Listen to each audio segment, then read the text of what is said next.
take long, but we were here since 8 o'clock.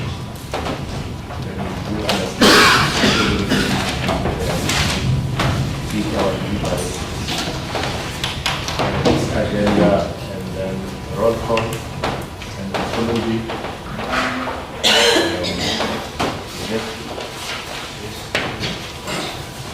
Thank you,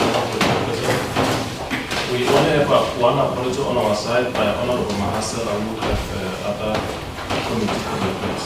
Otherwise, we will not have any other apology on Honorable Mahasel.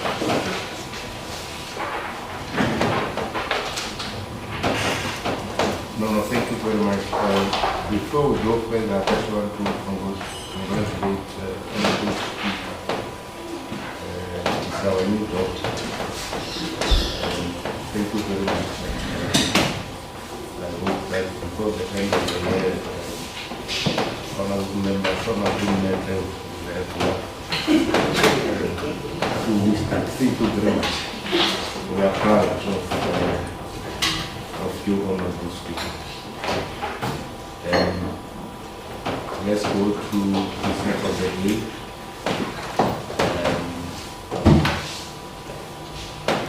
Especially on 2024-25 financial year, and also the second quarter and the third quarter report.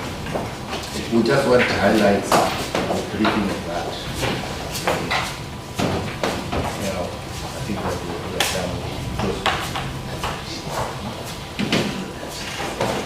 no introductions, but actually we know each other. We know each other. We don't have new members. We know each other. I don't think that we need to every day to introduce one another, unless Honorable Secretary will have a new member who will the staff member.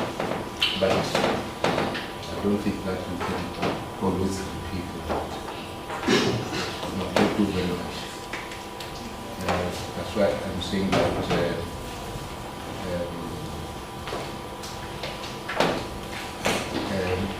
confirmation of agenda will confirm that, and then we go to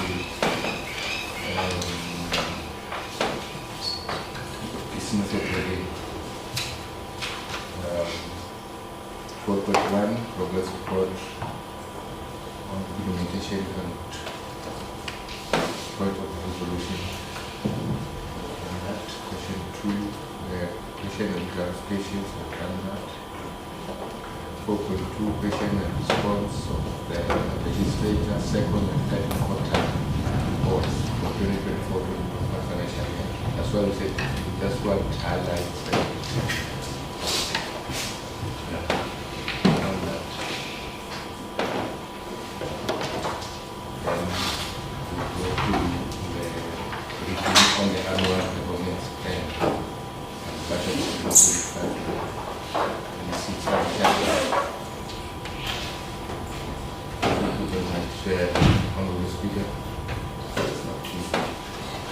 Thank you so much, Chair, for the opportunity that we have given today.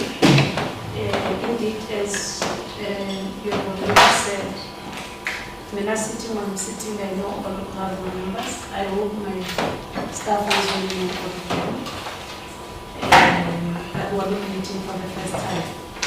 But as well, I want to appreciate Chair and appreciate the comment that when you convened us to bring the second quarter and third quarter. But when we pleaded with your committee to say, can't we deal with the APP in the same meeting, and you accepted that. For that, we really appreciate so much, because we felt really just to meet due to holidays and other things, by the time we meet again, it might be a bit late, and that will be preparing the adoption of the budget at a point in time. On that note, with me is the Deputy Speaker and the Secretary, and Tamake, and Masayada, the Senator, and all of you. Without wasting time, we'll just, I don't know whether you want us to present, but I suggest we present 4.1 first, the resolutions just go straight to the point, which are areas which are the sticky ones and where the areas where we're making interventions. And I suggest that we deal with item by item. Yeah. So over to Secretary. Thank you very much, Honorable Speaker, Dr.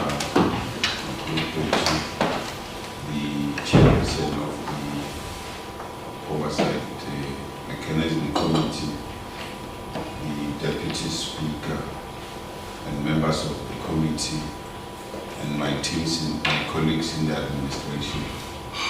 Chair, in terms of the update on the implementation of the resolutions, I would want to indicate that majority of the resolutions have been executed, save for the following.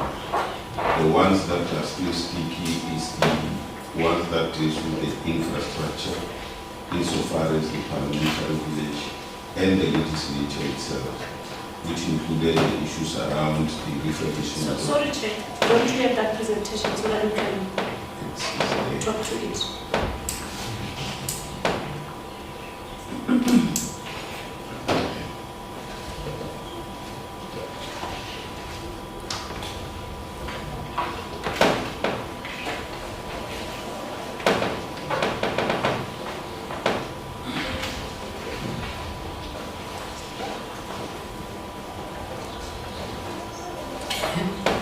80 palla kuti vera mabeni va stuck.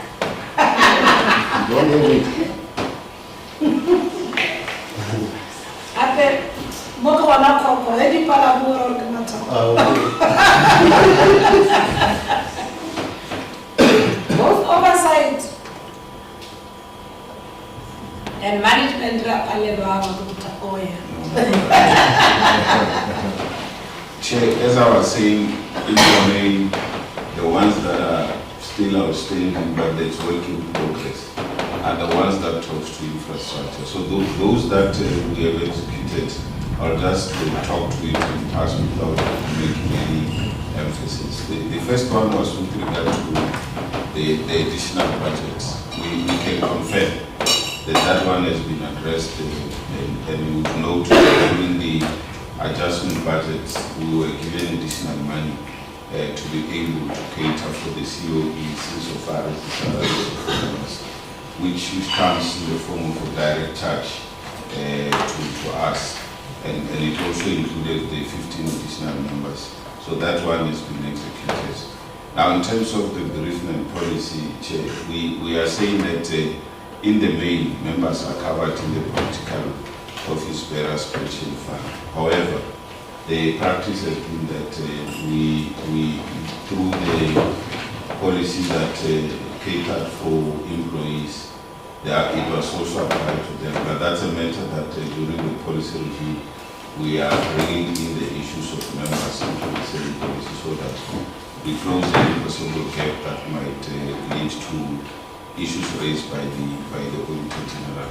But we just want the committee to note that in terms of the government policy, issues of death benefits are also incorporated in the GEPF. So which is something that as we review the policy, we might also need to look into that so that we avoid duplication or where we might be found duplicating or repeating something that we already see. So that's a matter that will still report back to the committee in terms of the policy review. Then the issues of housing accommodation for additional members, that is the one that we're referring to when we say that it's work in progress. As matters stands now, the Department of Public Roads and Infrastructure have shared with us as the administration their plans insofar as the 15 additional houses. They have the IDT who have been appointed as the implementing agent for this project. And the IDT has then appointed consultants to assist with the designs, the quantity survey, and all of those things. So they have started implementing the project here, as you would have noticed. We are not using the normal gates that we are using. That is the phase 1 of the project, which is combined with the building of the 15 houses. So we are just waiting for a meeting for them to present to the Joint Internal Arrangement Committee in terms of the designs of the houses. But what we want the committee to note, which is something that we will have to report as a progress, is that the 15 houses will not be adequate for the additional members, and we have brought that to the attention of Public Works.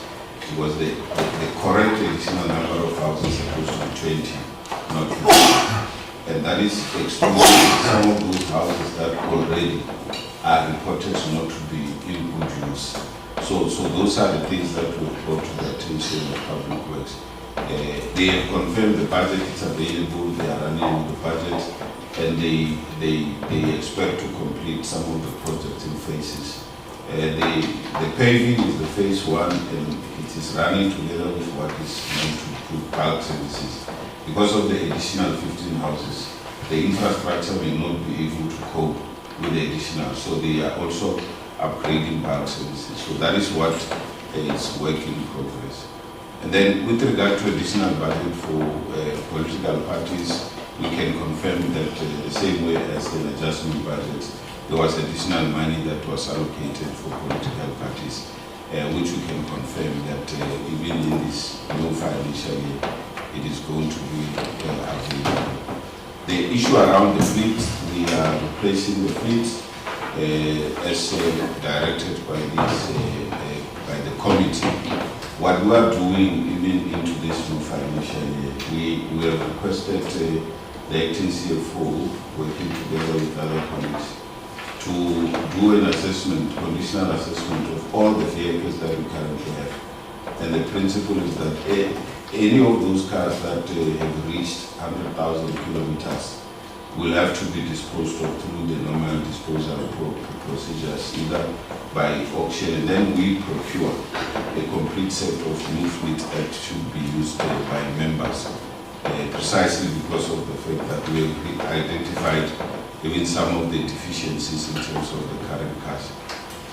Then in terms of number 6, where it has got sub-resolutions, on the national key point infrastructure, we are pleased to inform the committee that that is also work in progress. We met with the Department of Public Works just last week. They were briefing us insofar as some of the projects that they decided to put in place to bring the legislature to compliance with what we call, it is no longer the National Key Point Areas Act. It is called the Critical Infrastructure Protections Act.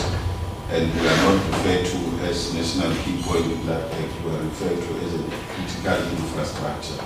So there are requirements that we need to meet. So the department was already started with the planning. They've shared with us the designs for the new entrance, which they are going to create a chair from the main road, which will enter the legislature from the back, not from where it is. So all what they presented the design to us, and then we made the inputs in terms of the things that they need to do. So again, that is also going to be presented to the relevant committees once we are satisfied with the inputs that we have made. The guardhouse, as I've indicated, there is work that is already underway, so that resolution still stands. Is still work in progress. Including the issue of the landscaping, Public Works reported to us that they also done this, they visited Parliament where they wanted to see how they can approach the issue of landscaping. So that is also a work in progress. They will update us. And on the refurbishment, the legislature in terms of offices, Chair, I must indicate that towards almost the end of the financial year, we identified underspending on our compensations of employees. Then we had to take a resolve that says we have been waiting for refurbishment of offices for too long. Maybe we need to assist the process. We then requested Treasury to allow us to direct the underspending on our COE to refurbishing the offices, because currently as matters stand, we don't comply with Section 8 of the Occupational Health and Safety Act, which says the employer must provide offices which promote health and hygiene. So currently, the leakings in the roof, the carpets in some of the offices make us not comply. So we then approached Treasury and we requested them to allow us to direct the 1 million of our understanding on COEs to this important critical aspect. I'm pleased to inform the House that Treasury has allowed us to do that, but in the letter that they wrote to us, they requested that we must make sure that we do that in conjunction with Public Works.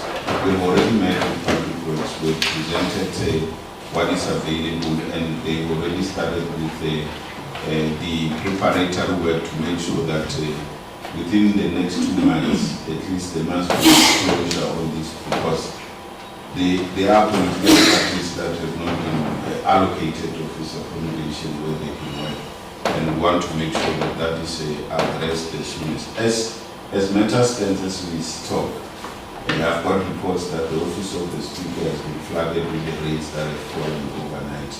So that has been one of the critical issues that we have been raising in public. So we will be reporting back to the committee as well.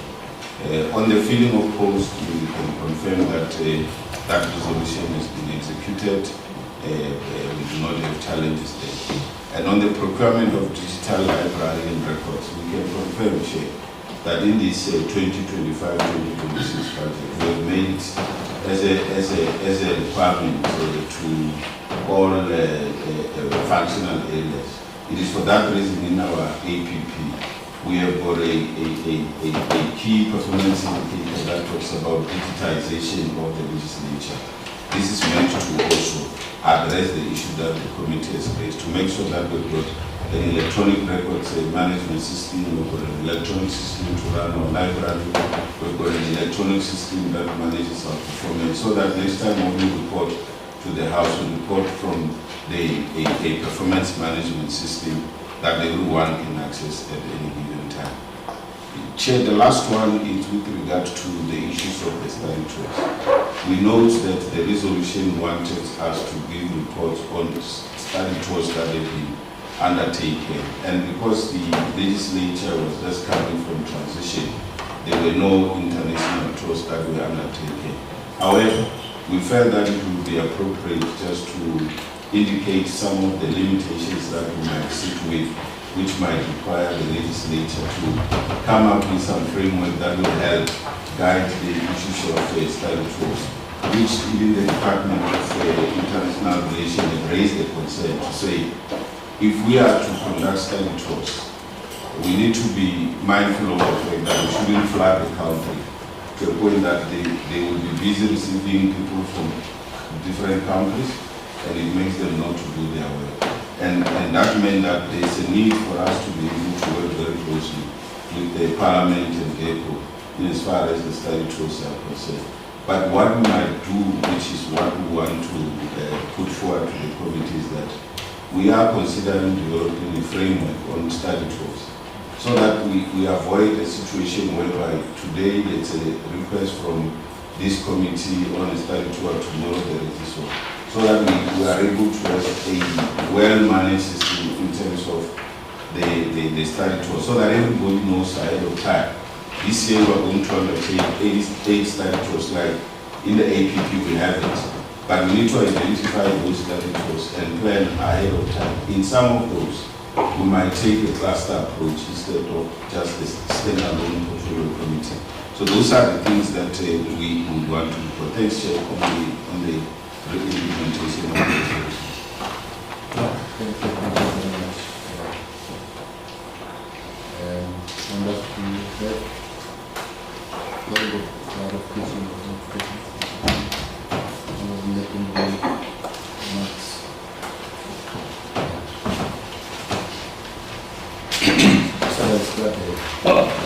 Thank you very much.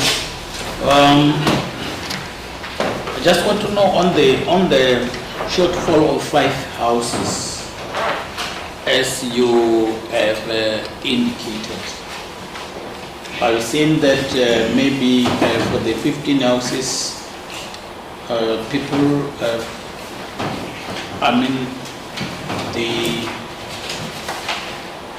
the service providers were having a session there, a briefing session and so on.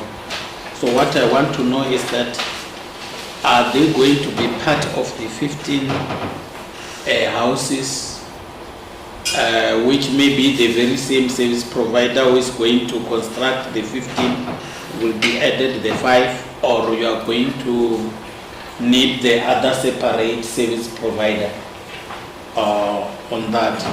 And the other one is just on the study tours, that in an event where we don't have maybe the recommendations and all the reports by the previous committees which may be going to the other countries, so in the absence of that, maybe it requires to revisit it, although they are maybe going to the other area. But my suggestion that we must have a research at which we have to benchmark with the countries which are doing better in a specific area. And we not only in Europe, also in Africa, as long as we benchmark and we come and implement the best practice, so that our legislature will be an improved institution. Thank you. I see mine is more on APP, so I accept that will be in the next round. Thank you. Okay, thanks very much. Mine is also. Thank you very much, Chair, and morning, colleagues, Honorable Dr. Speaker. Mine is on the issue of houses and the appointment of implementing agency. And we appreciate the progress and even the progress on the other resolutions that were implemented. Indeed, it shows that there is an effort to ensure that the resolutions are implemented. But I'm just raising, and I think it might be irrelevant, but it's worth mentioning, the issue of the IDT as an implementing agency. This agency has proven throughout the reports from different departments, including the public works, in their presentations, that most of the projects are being derailed or stuck in one or another by this agency. So that's why I'm saying it might be irrelevant to this meeting, but it's worth mentioning that when we're conducting the scope meetings, every department, everywhere where there is a project that is derailed or delayed or incomplete, it is because of this agency. We even raise it as a common challenge when we make the premier, that I think it's time that as a province we check the performance of our implementing agency. So when it has been identified as going to implement this infrastructure challenge, we might anticipate some challenges. And on the issue of the study tours, I think Honorable has covered here that indeed we have to benchmark and look at ourselves, that where do we want to improve, which set area do we want to, or do we have challenges, and we benchmark with other countries. Hence, we welcome the issue of the framework of the study tours. Thank you very much. Honorable. Thanks, Chair, and greetings to Honorable Speaker and Deputy Speaker, Secretary, and officials of the institution, and also let me join millions of South Africans who are congratulating our speaker for such a very great achievement. Congratulations, Doctor. I've got two questions. Before I ask, let me welcome the presentation. I think there is progress there, and I appreciate that work. It's on resolution number 7, and I see 14 post feeding there. And I ask this because it might come up in the APP presentation, where it is highlighted that, or the indication made there is that there is no structure and there is a need for the institution to have a structure, and there is understaffing. I'm trying to paraphrase. So I want to check if this 14 is actually enough to deal with the understaffing that is mentioned in the APP. And I see you saying there is no challenge there. Does it mean that can you give us timeline when are going to be filled? The second question is in relation to the additional vehicles. I see other resolutions, there are more details there. The budget is made, the quantity given, but in relation to the additional vehicles, we appreciate if you could give us the details in terms of how many cars, the type, the budget, if you have. Because you don't want to be surprised by a lot of big cars. You might get an opportunity to ask. No, Thank you very much. That is all. Honorable Neke. No, that's Sam. And we want you to the team in especially legislature, as led by Dr. Makudeji, Speaker, as we congratulate you. I think this committee officially congratulates you for your achievement. And the Deputy Speaker, as well as the team legislature is led by Dr. Mark. I want to not to raise a question, but just to appreciate the report, especially in terms of the update of the resolutions. But we also want to request that as and when they update the resolutions, they must not wait for this kind of a meeting. They must just update us in other platforms before we come into this kind of a meeting, because if we wait for this kind of a meeting, sometimes the report will be updated or be overtaken by events. So we need to move forward. Just to talk to the issue of the replacement of the fleet, I think he covered it. Sometimes we need to get all the fleet that are going to be disposed together with their registrations so that we know exactly what we are disposing.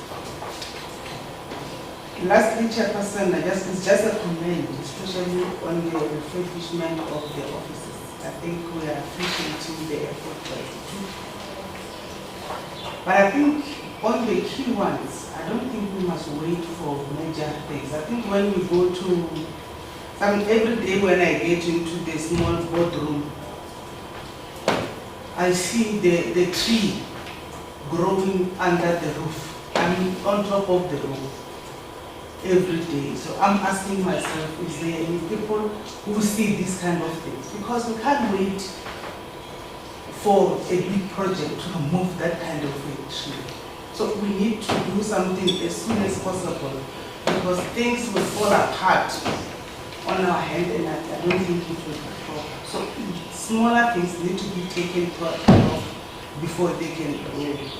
I think generally I appreciate the resolutions, but let them update us before this kind of thing. Thank you. No, thank you very much, Honorable Let me allow the restrict that.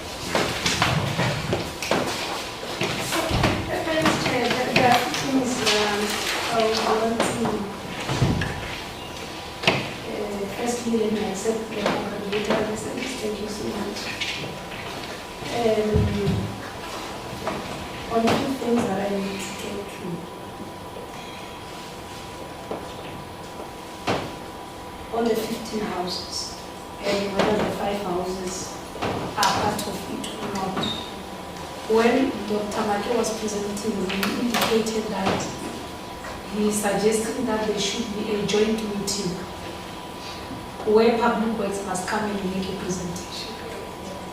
My view is, we would suggest that we request you to be part of the joint meeting as the oversight mechanism, where you join the internal arrangement, because things that are within Public Works are beyond us. So some of those questions that you are raising to us here, it will be easier if the Public Works will be there, because one of the issues that is being raised is an issue that we must as well have input on, which I haven't seen myself. It's like they've changed the design.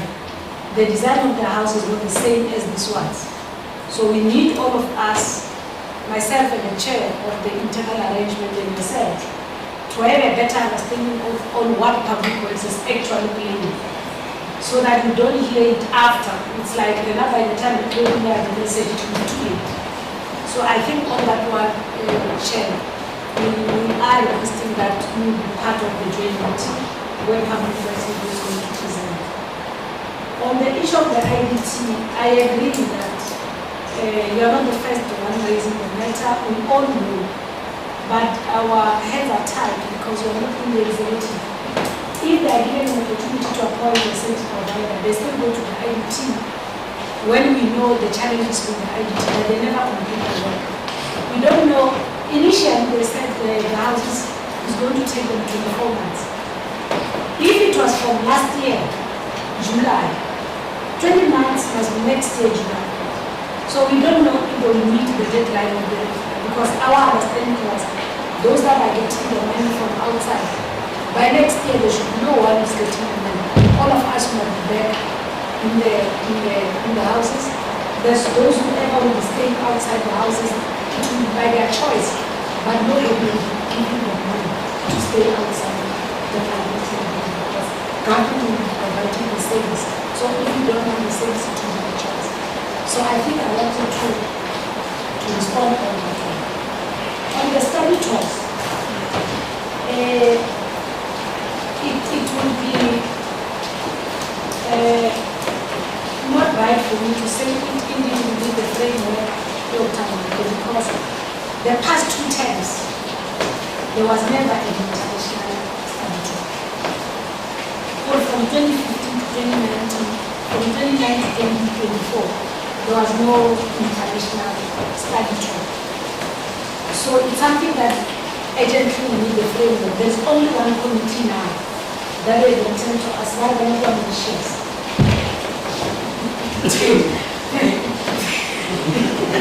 The committee of transport, that are going to study the airport's demolitions. So, but like, Not all out of them. So, like other members are saying that we must have the framework. Now, working with data is not automatic that the team will undergo. Because then, when we write to them and when we want to do a study tour, we apply for data. For the portfolio committee, in your study tour, these are the objectives we want to achieve.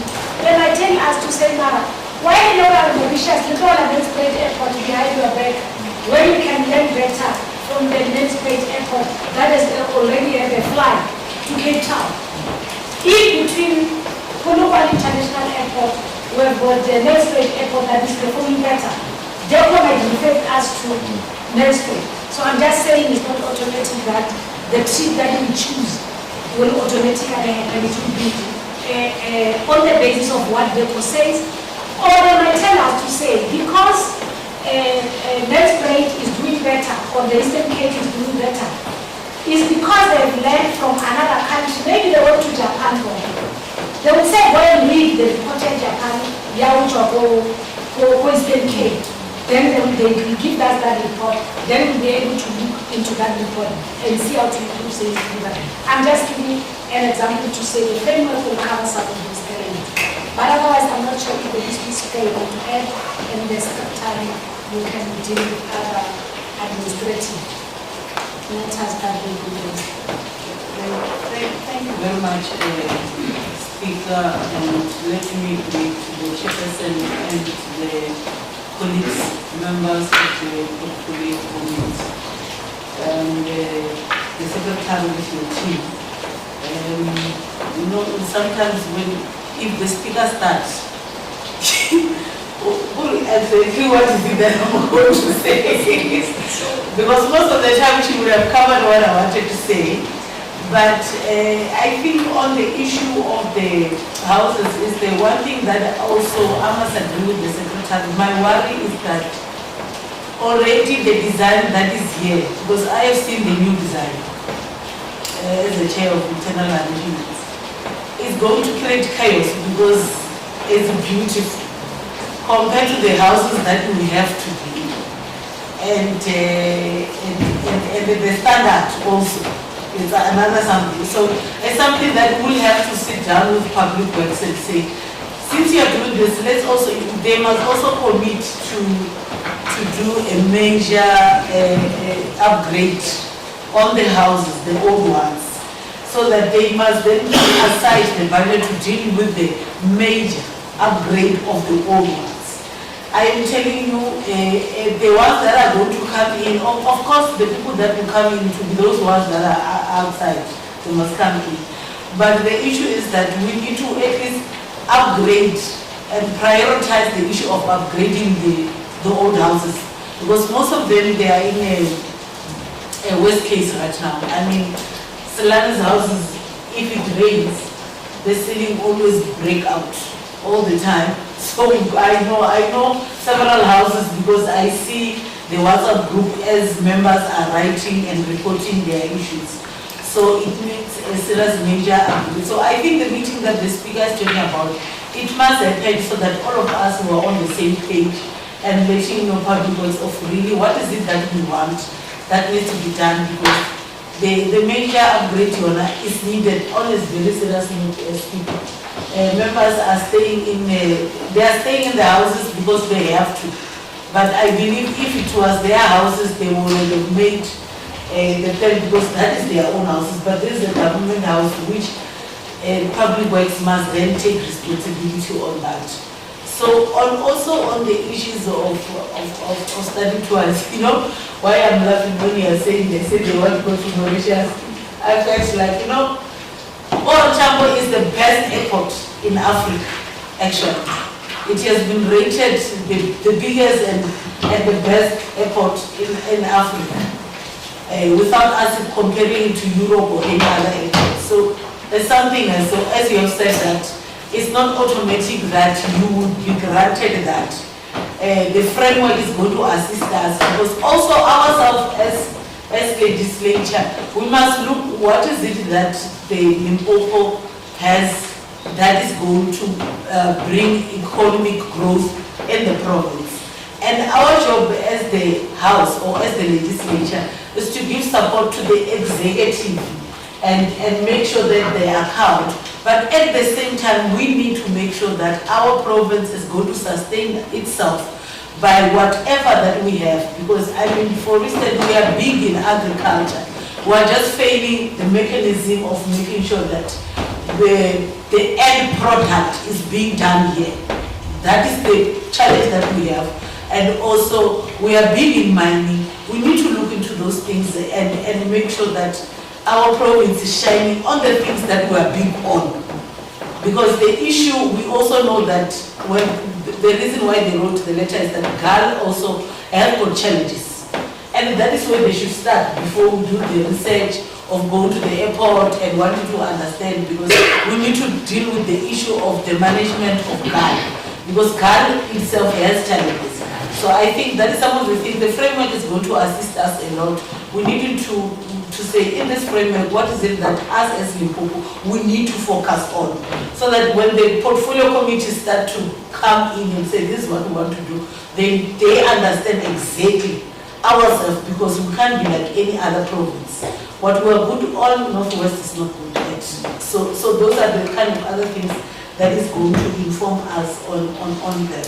So I think the issues, as the speaker has said, on the housing, will have to do that. I've already tried to speak with the Ministry of Public Works that you and your team, you will have to come and explain yourself, because sometimes me and the speaker now, we get stuck on the issues that affect you as the department. So I agree on that meeting. I think also, Speaker, we need to make time in between now and coming back to the house. Because then, so that we just have to listen to these things as they are doing, they are starting with because they are done with the designs and the part of the, what do you call them, the part of the first phase is this consultant. They are done with that. Now as they are coming to construct, before they start the construction, at least we've got a briefing, we have the same understanding. They should commit to the 5 that is left. They should commit to the major upgrades of the house. I think that will be proper. Thank you very much. No, thank you, Speaker. Secretary, I only speak to administrative issues. I think they have responded adequately to those other questions. The administrative issues would be just to go straight to what the Honorable Mentor, by the time we return to the house, the trees shall have been pruned. We have developed a close working relationship with public works. Whenever we identify issues, nowadays at least, they are very responsive and we shouldn't lie about it. It's because of the working relationship that you can see even now. The yard, even before the landscaping, they are now taking good care of it from time to time. We no longer see those grasses that grow after the rain. So, which is an indication that we forged a very close working relationship. And what happened was to conscientize them on the fact that this is the legislature. We can't be treated the same way as other government departments because we are a critical infrastructure. And there are requirements for how we will manage the critical infrastructure. On the 14 posts, those are the ones that were filled. We have reviewed the organizational structure to align with the APP and the strategic plan, which simply means that whatever we say we are going to deliver in the next 5 years must have the adequate resources, and those resources will include finance, capital, and human. So it is for that reason the organizational structure is being aligned to the strategic plan and the APP, so that we are able to develop that capacity to execute whatever is sitting in the APP. By so doing, we are trying to say, if there will be no achievement of targets, the reason should not be about resources. The reason should be about something else, whether capacity of the people who are requested to do the work, which is easy to deal with, because then we need to make sure that we provide training and develop to upskill them in terms of that. The issue of the disposal of the cars, the how many, Chair, we will provide that information even before we actually do the disposal itself, so that, as the Speaker says, we don't hear things when we're already doing. And we appreciate the submission by Honorable Mentor to say that we should continuously update the committee even without waiting for the meeting. I think for me that will give us the comfort that whatever we're doing, the Oversight Mechanism Committee, it's able to move with us rather than it be a belated kind of a relationship. Thanks, Chair. No, thank you very much, Secretary. And we are happy because we'll be part and parcel of the joint committee meeting. And yes, I think that you want to add. Yeah, just straightforward. You see, in the case of these houses and where some are depleted and so on, how maybe if we just come with the proposal that when we go to the recess and also to add maybe 3 to 4 months, every house is being renovated. I mean, not to do in pieces, you see. I think that will assist. If we are saying now everybody is required to go out for 3 months, 4 months, and then we do it all, I think, Dr. Speaker, I think that will help. You see, if you just look at that WhatsApp, to stay here, you just tolerate we don't have any option. We don't have any option. And the other thing is that one which I've requested to do a research on the study tool. Because your settlement, for those who have applied, I have a sense that it's already denied. But the explanation, no, it's subjective to me. It's subjective to me. I mean, you could hear about staying put.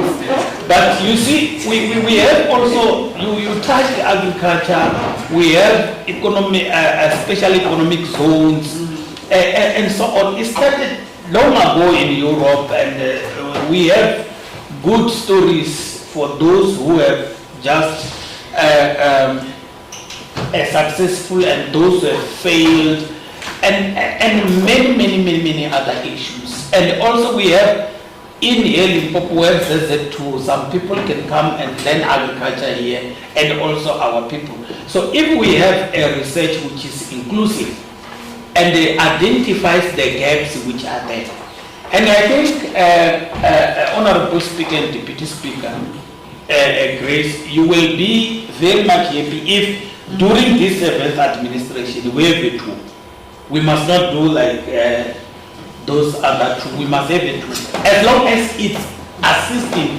I can't say I want to go to Dubai, no. But for things which will benefit this legislator, benefit the people of Limpopo, so that we go straight. And the other, on the organizational structure, Doctor, when we are supposed that the organizational structure will be expanding, then you shorten it, while members of the legislature are adding, and then you reduce it. I don't have a problem as long as the mandate of the legislature is being implemented. And finally, I just want to note that the 14 posts which we filled, whether all those people were vetted or not, because you see the outcome of the audit, we don't want to see a situation where when we come here, you regressed from the Auditor General for what we have done correctly, so that you have a clean audit without any material findings. Thank you very much. Yes, thank you very much. Follow up. I don't know if maybe it is by omission. The issue of additional cars does not answer me. No, he answered it.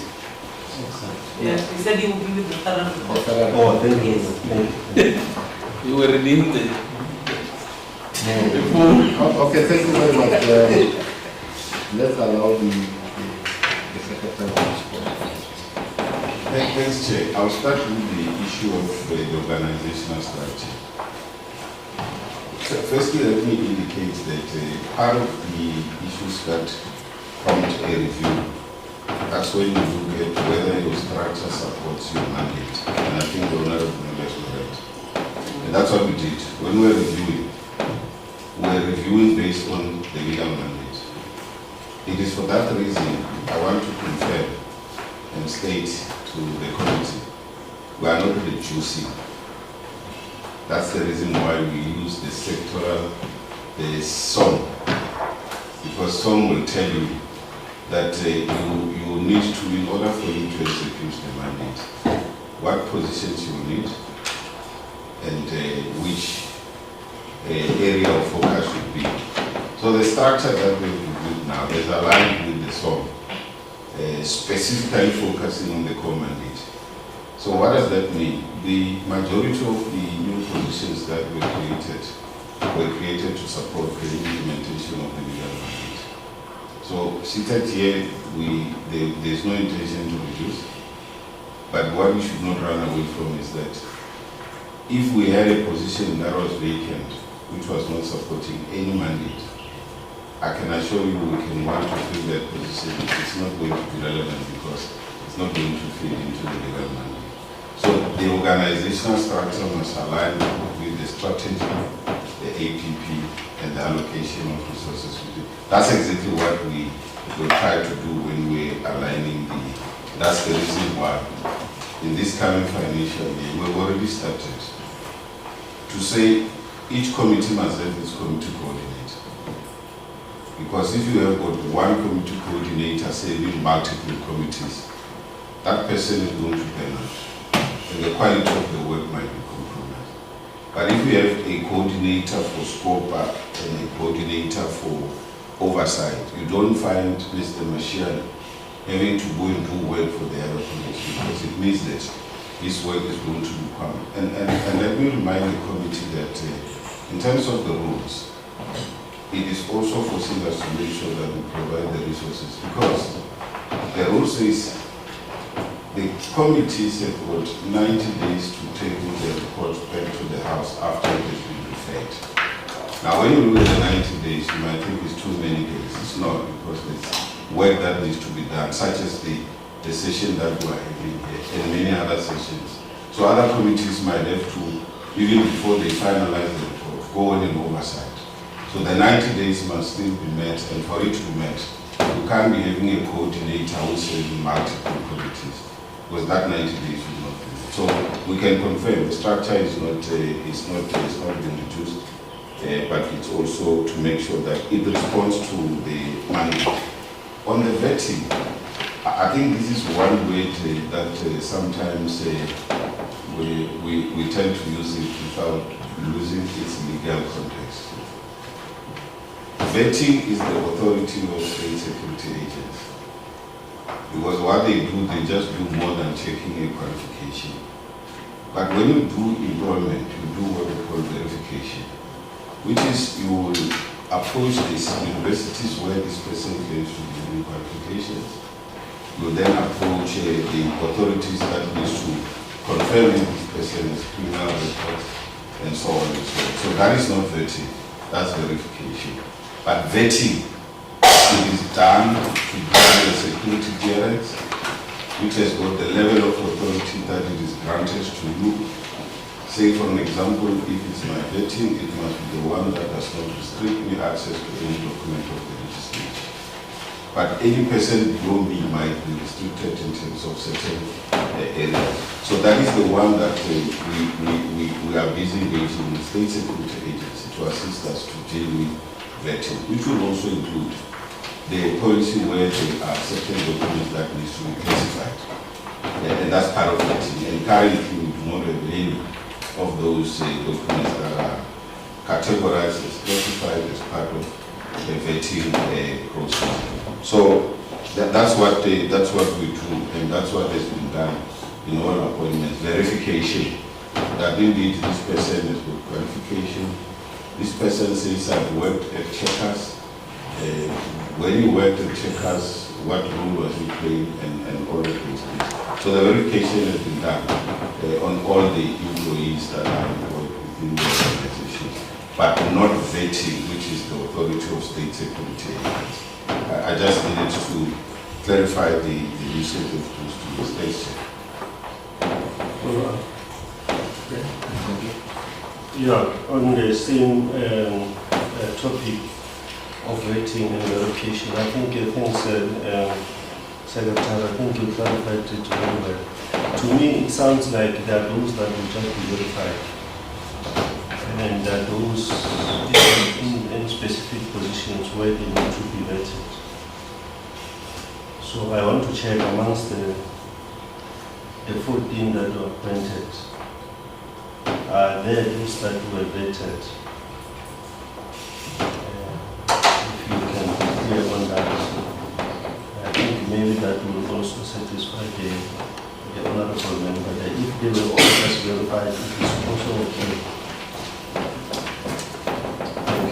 Chair, all employees of the legislature who qualify to be vetted in terms of the authority by state security agent, the legislature has never vetted anyone. And that is the reason why we are saying that we have approached the state security agent to come and assist with the vetting of everyone. Whether you were appointed in 2021, whether you are appointed, as long as the inherent nature of the job requires us to vet you, that's what we are going to do. And we'll report back to the committee in terms of that exercise. So to be straightforward, we have just requested state security agency to help us on that service because it's not our competence, we don't have capacity. I'll give you an example. It is the requirement of the policies that every employee who serves in a big committee must be vetted. And there has not been any vetting. The accounting officers and senior management, they must be vetted. So that is the exercise that we are introducing, which at least thanks Honorable Member Mulapo that we are able to differentiate. Because we're using these words incorrectly, so we have separated them. Vetting is the authority of state security agents, and they are going to come and do vetting on everyone, and we will update the committee in that regard. No, thank you very much, which means they are going to vet everyone. All of us Including here. us. Including you.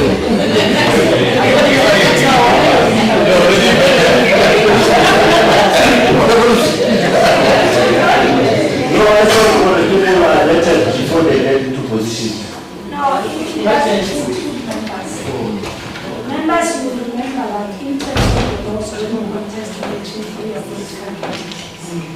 I receive this responsibility for that process to political parties. We make you in the legislature to take an oath. And we think taking an oath, it means people are subjecting themselves to all the rules and the laws.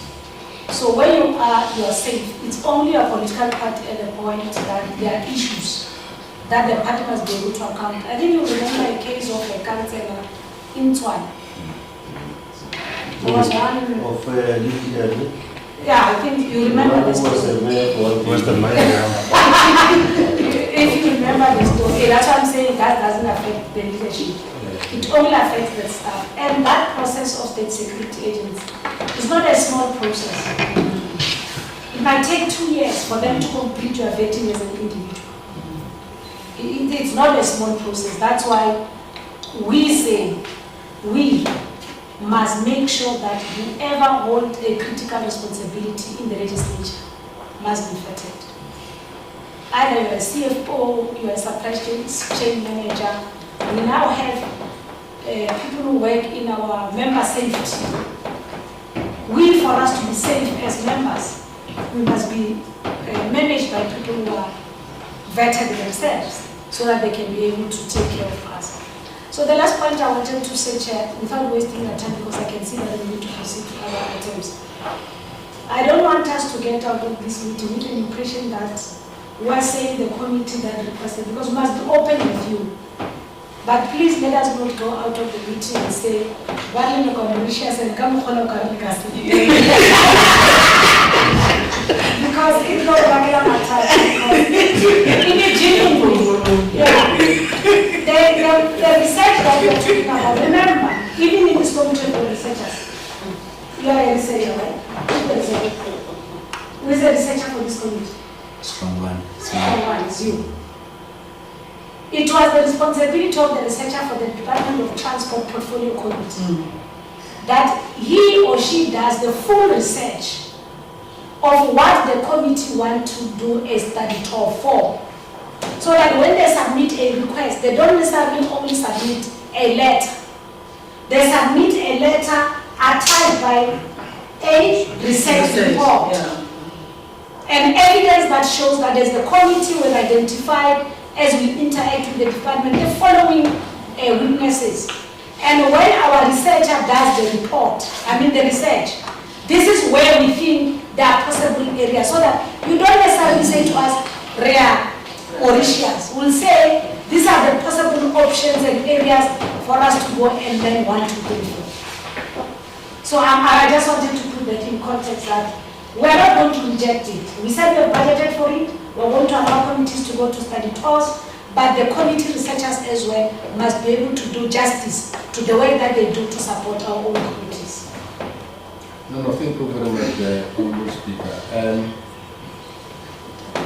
I can put the silver Aulam Tata William Gideon.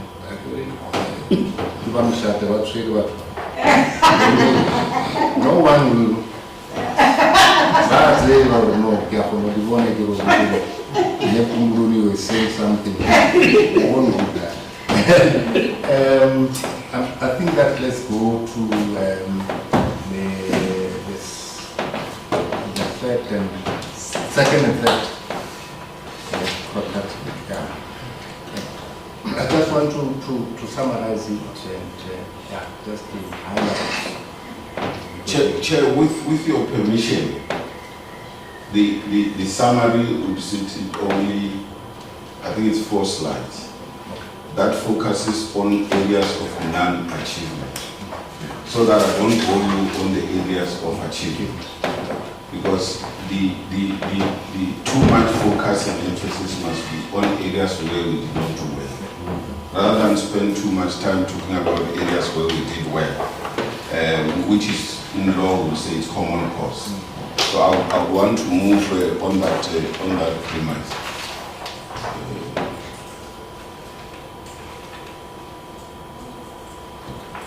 It's low, man. Can you just go to slide 31? I want to start from slide 31. Maybe before slide 31, let's just go back to the graphs. Just to give an overview that will lead us to the areas where we do not perform. Just go to the top one, the main one, not the subsidiary ones. Yes, that one.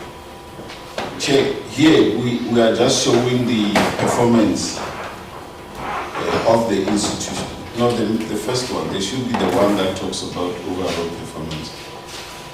Okay, just move down. Maybe I'll do it per program.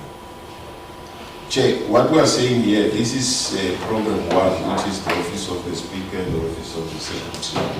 In summary, we have got the Office of the Secretary, which did not perform well in the second and third quarter. We're not able to be at the level where performance is required. You would see with the gray graphs, this is the third quarter, this is the third quarter. So your orange, the one that looks like orange, it's your second quarter. So in the second quarter, we only have the Office of the Speaker, we have the Office of the Speaker, and then we've got communication that were not at above 50% as anticipated in the second quarter.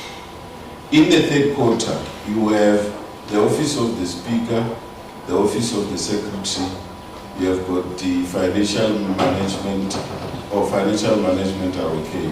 Office of the Secretary, they are okay. You have got the Office of the Speaker, you have got the Office Communication again. So it is those two which still could not get to the 75% mark as it would have been anticipated in that. So in that graph, it tells you that we could not achieve in those areas, and I will focus on why we couldn't focus on those areas. Go to program 2.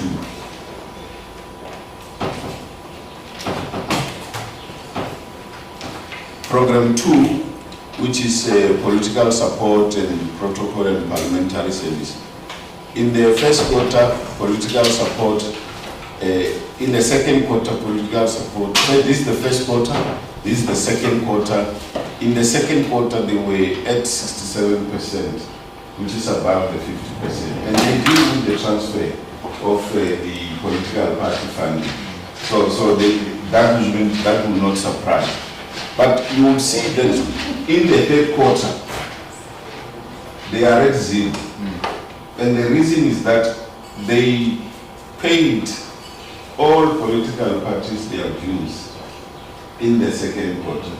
So in the third quarter, they had nothing to pay. And the reason there is precisely because the portion that they hold is only the submission of the audited financial statement to release the last tranche of the monies. Now you have a protocol and parliamentary exchanges. You can see, first quarter they were 50%, second quarter they were 0, and then in the third quarter they were at 50%. So which simply means that they were impeding factors that we'll talk to when we present as we move on. Go to program 3.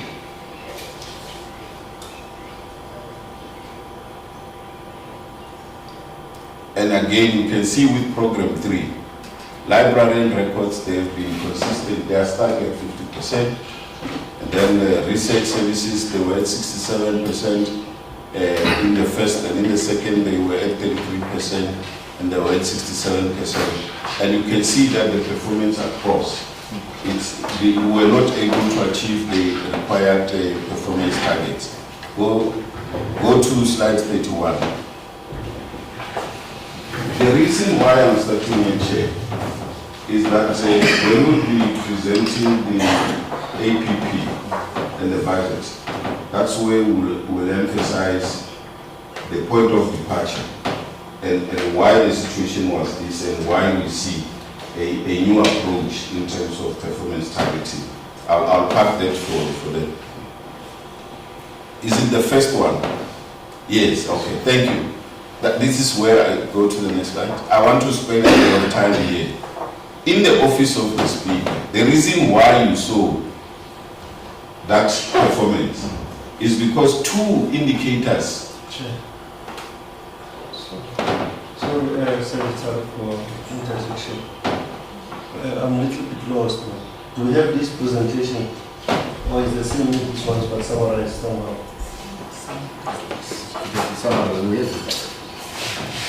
Okay, I'm confused. I wanted to follow according to my notes, but it's okay. And if the honorable members The high standard. of the high level. So we avoided talking to those other slides which I skipped chair, because those are the ones that give you the detail of areas of performance, of areas of non-performance. So we felt that it was going to be very difficult for the committee to extract the areas of non-performance quickly. So in simple terms, we are simply saying we are presenting ourselves openly and clearly and say these are the areas we did well, despite the fact that there are a lot of those areas that we did well. Now, the reason why you saw the graph that says the Office of the Speaker communication were not able to achieve, it speaks to the following. There's 2 targets that they couldn't meet. And Chair, the main reason, maybe let me just state it up front so that I don't have to repeat the same reason. The reason why most of these targets were not met, it is precisely because we were in an electioneering year. So majority of the things were planned and they had to be suspended because political parties wanted their members to go and do campaigning. So as a result of that, there was no implementation in some of those things. So it is a question of how in the future we need to approach planning during an election year. So that when we plan, we must plan taking into consideration that there's going to come a certain time where the issues that affect members may not be implemented, and we should plan accordingly, appreciating that from this period to this period there's going to be an election. I must give you an example. We are going for local government election. Nice. So the APP of the 2026-2027 is not going to look the same as the APP of 2025-2026, because we must cater for the moment when members will have to go out and do their political work. So the administration will continue, but we must set the targets in such a way that it is those targets that will require or accommodate administrative work during that period when members have to do political work. So that is where we had those kind of challenges. I'm not going to repeat that reason, Chair, but I'll only emphasize where it is not about that. So these targets, this is the target, see, number of sittings. Because the House decided to go on recess to allow political work to happen, surely there will be no sittings. And as a result, there will be no achievement of the targets for that period. The issue of the number of administrative policies, this has got nothing to do with the transition. That's why we were saying that we must ensure timeless review of policies. Currently, the policies that we are implementing, the Speaker, they are dated 2019. And the standard practice is that on an annual basis you need to review your policies. And what we are introducing is to say that when we do the review of the APP, when we plan the new budget, all policies must be reviewed. If there is no need for a policy to change, but we must always keep chasing and checking those policies so as to make sure that we don't sit with this target not being achieved. The number of bursaries awarded, we did not meet the target. The shortfall was 17. And I think the main reason, Chair, is that when we do our skills audit, it requires you to develop what we call the workplace skills plan in terms of the Skills Development Act. We need to submit our workplace skills plan to the public service sectoral education and training so that the authority, that is the PCT. Now what we need to do going forward is that there has to be an alignment between the workplace skills plan and the request for funding in terms of bursaries. But currently we're just waiting for people to apply. We're not saying, but in terms of our workplace skills plan, it says at the level of governance, these are the skills gap. And if these are the skills gap, which means you must encourage members to apply for bursaries to deal with the skills gaps that they have, then we'll be having alignment. So there's no way that we may not have a bursary application for that period. So this is to say we want to improve, we don't want to respond, we want to be proactive. Because once we respond, that's when we will get stuck and don't achieve. And on communication, this is about the slots, the interviews. And we are saying that we shouldn't target to wait for people to interview us. We must have a communication plan. Because the communication plan, Chair, it will say, after every House sitting, the speakership must then brief the meeting on what has transpired and what is the plan of. That will help us to even market the legislature. That will help us to be proactive rather than to be giving media interviews on the basis that they approach us because they want to ask us questions on something. We also must be able to communicate the work that we do so as to make sure that even the public is aware of the work that we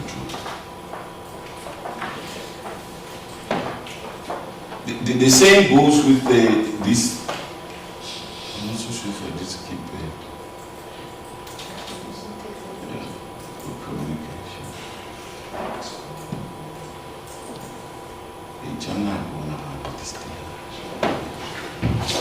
It is the same here. I'm not going to repeat it. Number of financial and communication management systems that is in the IT. We have decided that we need to digitize. So this performance is going to be properly remedied. The same as the one of number of security maintenance. We are also saying that we need to make sure that we have the IT maintenance plan. Because if you have that plan, it tells you the periodic need for you to upgrade the software, to upgrade your hardware. You don't wait. It will tell you that this gadget you've been having it for 5 years, and in terms of the standards, it's supposed to be used for a period of 3 years. So a maintenance plan will help you that this is the time now we must replace these gadgets. The issue on protocol, again, we did not achieve the targets insofar as the Commonwealth Parliamentary Association activities are concerned. And what we are saying is that we need to make sure that when we do planning, like we have indicated in the APP, we need to make sure ahead of time we know what are the activities that the Commonwealth Parliamentary Association is going to implement that affect us, rather than just to plan without having the information. And that also goes to what the speaker was saying in terms of the framework. The issue of the library, you will see that the target was not met in terms of 12. The mistake was that we wanted to wait for the library patrons to tell us the books that we need to purchase, as opposed to us being proactive, understanding the environment of the legislature and what material the legislature must have, and be able to procure them on the basis of understanding the content that the legislature must consume. And we are saying that we shouldn't wait for patrons, but we should be able to know why do we exist as a library, is to make sure that update information is available for members when they want to research in the areas of the work that they do. The next one is on research. Again, Chair, you will see a number of departmental and public entities, APPs and strategy documents analyzed. When you look at where we are in terms of the reports coming from departments, you realize that we had anticipated more than what we should be researching. And as a result, we need to be able to take the legal framework that we play oversight on, which is the PFMA, and be able to say how many reports are we anticipating that must go before the portfolio committees, and by when are these reports required, so that we don't sit with an instance where we were not able to research these additional 21 reports. The same way as the bills. We can have control on what we call provincial bills, but on the national bills, we do not have control. And unfortunately, in this case, we were affected because we were basing our performance on what we anticipate coming from national parliament. And when it was not coming, there was no way that would have been seen to be performing. And I think the same on that one goes even with the House proceedings and the LCOPs. The reason why they couldn't perform is that they based their target on the work that they do not have control of. And what we are saying is that we need to make sure that our performance is assessed based on what we can control. It is for that reason, honorable members, even the setting of the targets is going to change, because here it was talking of number of legislation.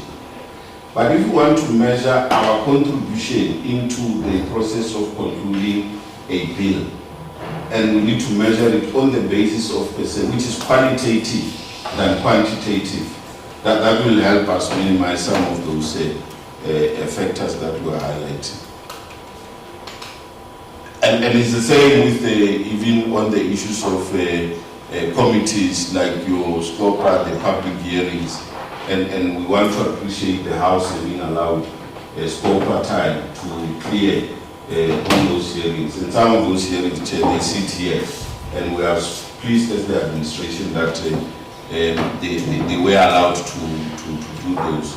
And the same as the one that we are referring to, which we also say during the recess there could not be any public participation or hearing that could be conducted by any committee of the legislature.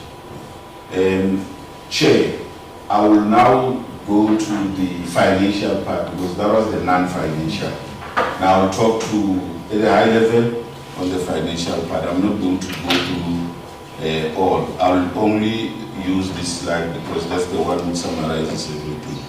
You will see in the first quarter, Chair, all programs they were able to achieve above 15%, and you will see that in the first quarter, program 1 was sitting at 21%. In the second quarter, they were sitting at 55.1%. In the third quarter, it was 70.1%. Now, in summary, the financial performance was moving in accordance to the standard thresholds, the 25, 50, and so on. But when you look at the financial performance, it was not aligned to the non-financial performance. And that's something that we were also remedying in the new APP. So, as I conclude, you will see that the performance of the legislature financially in the first quarter, it was at 26%, which is above the 25%. In the second quarter, it was 67.5%, which was below the 50%. And that goes with planning mindful of an election year. Because during this period, majority activities were no longer taking place as a result of elections. And there was a recovery in the third quarter of 78% because a lot of the activities were beginning to ensue. In a nutshell, that is the presentation on the second and the third quarter performance of the legislature, I think. No, thank you very much, Secretary. I think that, do you have any questions on that? Yeah, thank you. I like these graphs, and even on the non-financial measures, although it has been explained, when the office of the Speaker is going up, the office of the Secretary is going down. When the office of the Secretary is going down, the office of the Speaker is going down. I mean, when the office of the Secretary is going up, the office of the Secretary is going down on the first graph. Very interesting for these two important offices.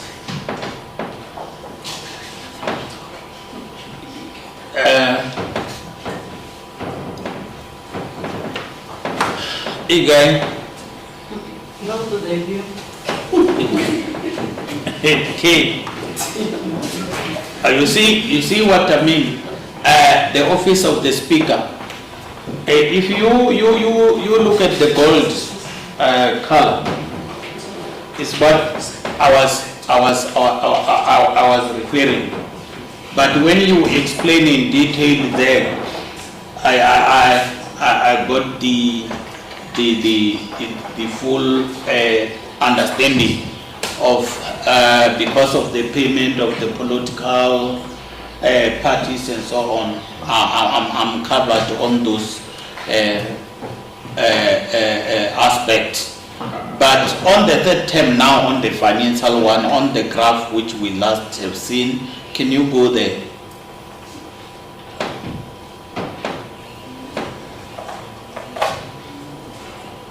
Doctors use these graphs.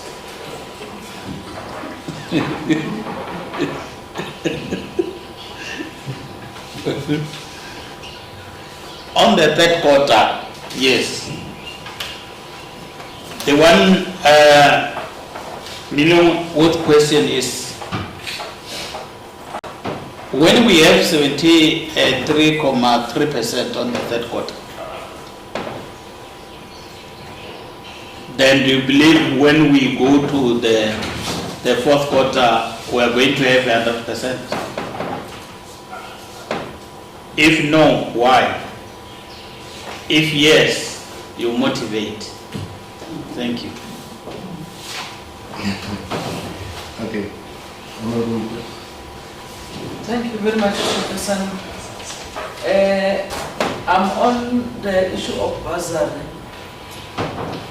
And I've just noted, maybe from my experience last year, that sometimes it takes time to issue the notice for applications, for example, to say, and even the closing date. And the other issue is the issue of the requirement that when you apply for the bursary that is closing on the 30th of November, you have to attach the proof of admission from an institution. And I know those who are studying will agree with me in most cases by the 30th of November, if you are applying for a University of Limpopo visa or wherever, it is unlikely that you will be having an acceptance by that time. And especially with postgraduates, you get an acceptance even in March. So I'm not sure administratively how can you align or accommodate certain qualifications that may not necessarily have opened applications, not even admission, applications by the 30th of November. That's my input. Thanks, Chairperson. I'm just taking an advantage that we are not receiving this report for the first time. Remember, we received this report last time where it was returned back because of the two reports that we received. Of course, we are accepting the apology we received it. I just want to talk to, I'm not going to follow the sequence of what you were asking the Secretary. In terms of the strategic focus and situational analysis, according to the APP and the strategic focus of the Legislature, is that Limpopo Legislature in the second Parliament, is that the Legislature was to play a meaningful role, as we said. And the Legislature wants to improve in the manner in which it engages with its stakeholders or its community on topical matters. And the report indicates that both the vision and vision of the Legislature is being reviewed. There is an old vision and the new vision. I just want to check what necessitated the change of the vision and mission of the Legislature. One, if that is the case, and the Limpopo Provincial Legislature is a provincial body. In fact, it's a people institution of the province. We want to check in terms of the consultation. Did you manage to consult during the change of the vision and mission of the legislature? And if that is the case, what are the implications of the changes of the mission and vision of the legislature? Yeah, I think in that regard, I think we may follow up if we are not covered in terms of that. Thanks, Jefferson. Okay. Sure. No. I just have one question. I already indicated initially that I got confused by this presentation. But I think it can be clarified as to why did we have variances in all those quarters in terms of expenditure. And maybe you can also clarify how do you plan to balance your budget and the expenditure, having recognized that, recognize those balances that I'm referring to. I think there is one table that you indicate the balances in the spending on those projects, on those programs. Thanks very much. Thank you very much, because the members are asking questions because you are supposed to brief us on the APP and the budget. Let's allow them to brief us. Then from there, the same question will be raised. So to understand, you mean we must move to the APP now? Clear. Okay. Because you are asking the questions. No, it's I think that confusion. Unless you want to ask questions because you read the APP, then you will respond something. That is the reason why I said I'm under the pretense that we received this report before. It's just an addition, that's why we came into this question. But if the House allows, I think he can present, but I was under that impression that we received it, it was just returned back. It's the same report that is coming. But no, actually the same report. But it's up to you, you can ask them the report if you refer them. I mean, we're going to answer the ones that are asking to move to APP, they come out those questions as well. Suggest. I think let me allow the yeah, I mean, I just have one that maybe was asked by the chairperson of Scopa to say that on the buzzer, for the close of the buzzer, the buzzer of the state, it does not have an opening and closing date. Whenever you register and then you then send your proof of admission and all those things to the offices, you get approval. And the bursary is mainly for the legislature workers and the members of the legislature. So it does not have a closing date. So any time that you register is postgraduate, undergraduate, both of them, you get the bursary. I think I just wanted to clear that one, that with the bursary there is no opening and closing of bursary. Anytime you register, you get accepted. You then give the details to the offices, and then they process the bursary thing for you. And that is all. That's what I wanted to answer. Because it depends on because if you check, that's what the secretary said. We're waiting for those ones that have applied. So if members are not going to school, you can't literally force them. That is why now he's also doing the skills audit, and I can believe that the skills audit are mainly being done on the employees of the institution, which is him and his team right now. But us as members, we must then look at, okay, I need to further my studies. With our parties, depending on which party you are in, the rules are getting tougher now to say you must go to school. So I think it must be ourselves that goes and apply and make sure we further our studies. While we are still here in the legislature, then we get our bursary support, and that's it. I think that is it. No, certainly we appreciate that they need to speak about the reason why I've mentioned it, because there was communication. That's why I even know that it was the 30th of November last year. We had that communication from I don't know who is the official who is dealing with that. Yeah.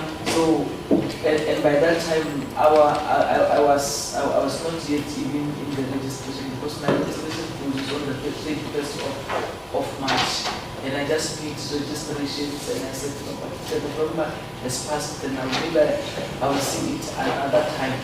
So there was a formal communication. If I can send it to my email, yes, I can repeat it to you. Yeah, I think we check. On that one, I think we'll have to investigate that matter, because there is no rules that say we open when we close. It's just waiting for those ones that have applied. So at any time, Chair, we'll apologize for that. You can apply at any time and get your bursary. I think on the part of the communique that you've seen, if you can just please maybe share with us, so that we investigate where is that coming from, because our bursary, the speakers here, has not been opening and closing time on that. So that's it. Thank you very much. Yes, on this one I have got the same experience. I applied, sent all the documents on the 26th of November. I remember I was contesting. So please just follow it up. I haven't got a response ever since the acknowledgement email. Yeah, it's a good thing that is being raised in school. Allows not class and we think members are not applying to go to school. Until they've applied, there's those response. Secretary, I think on that one you must take it up. But as long as now today members, they understand that there is no closing opening. At any time that you've applied, the bursary is there for any member anytime. Thank you very much, Chair. I wanted to do that. Okay, Honorable Speaker. I apologize for that, but a small addition to the matter that is Deputy Speaker has indicated. It's when they talk about reviewing the policy, one of the policies we need to look at is the policy of giving members bursaries. Because I have experience now, Secretary, that we pay for a school fees for a member in vets. When a member is supposed to attend classes, we are telling the member you must find your own money to go to vets. We can't finance your traveling to vets. We can't as well pay for you attending classes. So it's something that we look at, but as well look at the matter that we are raising, that the Deputy Speaker has attended to of whether why our applications has not been considered and how many other members. I think we'll deal with that matter outside the meeting and we'll resolve that matter. But now my concern is the one that I'm raising, that I understand that when we give you the money for school fees, we must be able to take full responsibility, because even if we give you the money for the school fees, when in the public service, for example, when I was doing my master's, the BMBA, I was attending Menlo Park Business School. The department was paying for my traveling, the department was paying for my accommodation, because they paid for my fees for the school. So if we give a person money for the school fees, but we can't assist that person with the money for traveling, it's as good as we haven't given that person anything. But it's something that we're now considering to say, how do we look at universities that are much closer and easier for logistics, so that the legislature doesn't spend money for somebody who decides to go and study overseas, for example. Will the legislature afford to take somebody to New York for a school? So that is the policy that we need to trim down to say, if the same qualification you want is here University of Berna, it's here University of Limpopo, why choose Northern Cape? I'm just giving that kind of an example. Sorry, Chair. The speaker just reminded me, on my course, luckily it's online, so it's not a crisis with that. But what I've been told is that the books, the handbooks, are not being paid. So that actually cost me, I can't remember the exact amount, but it was also a hefty amount, and it may be an issue for some members to pay those books, because on average 1,000 rand a book. So if you need 7 or 8, it's 8,000 rand from your pocket. I'm just mentioning it in your policy, maybe consider that as well. Okay, no, thank you very much. Some of these issues, and then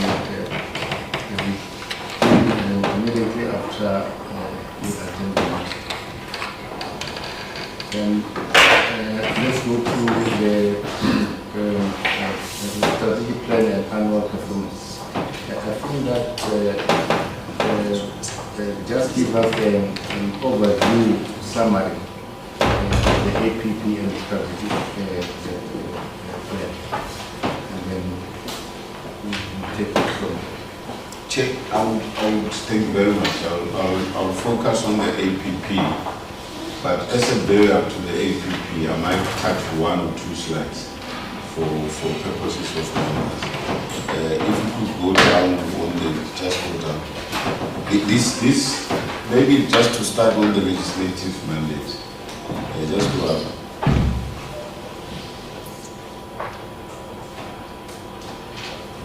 Yeah, here, Chair, we're just saying whatever plan, whatever thinking that we have, it's not going to veer outside of the constitutional mandate. And we just reminded each other, what is our constitutional mandate? It's oversight, lawmaking, and public participation. So all the planning must revolve around understanding how do we execute this mandate. You can move.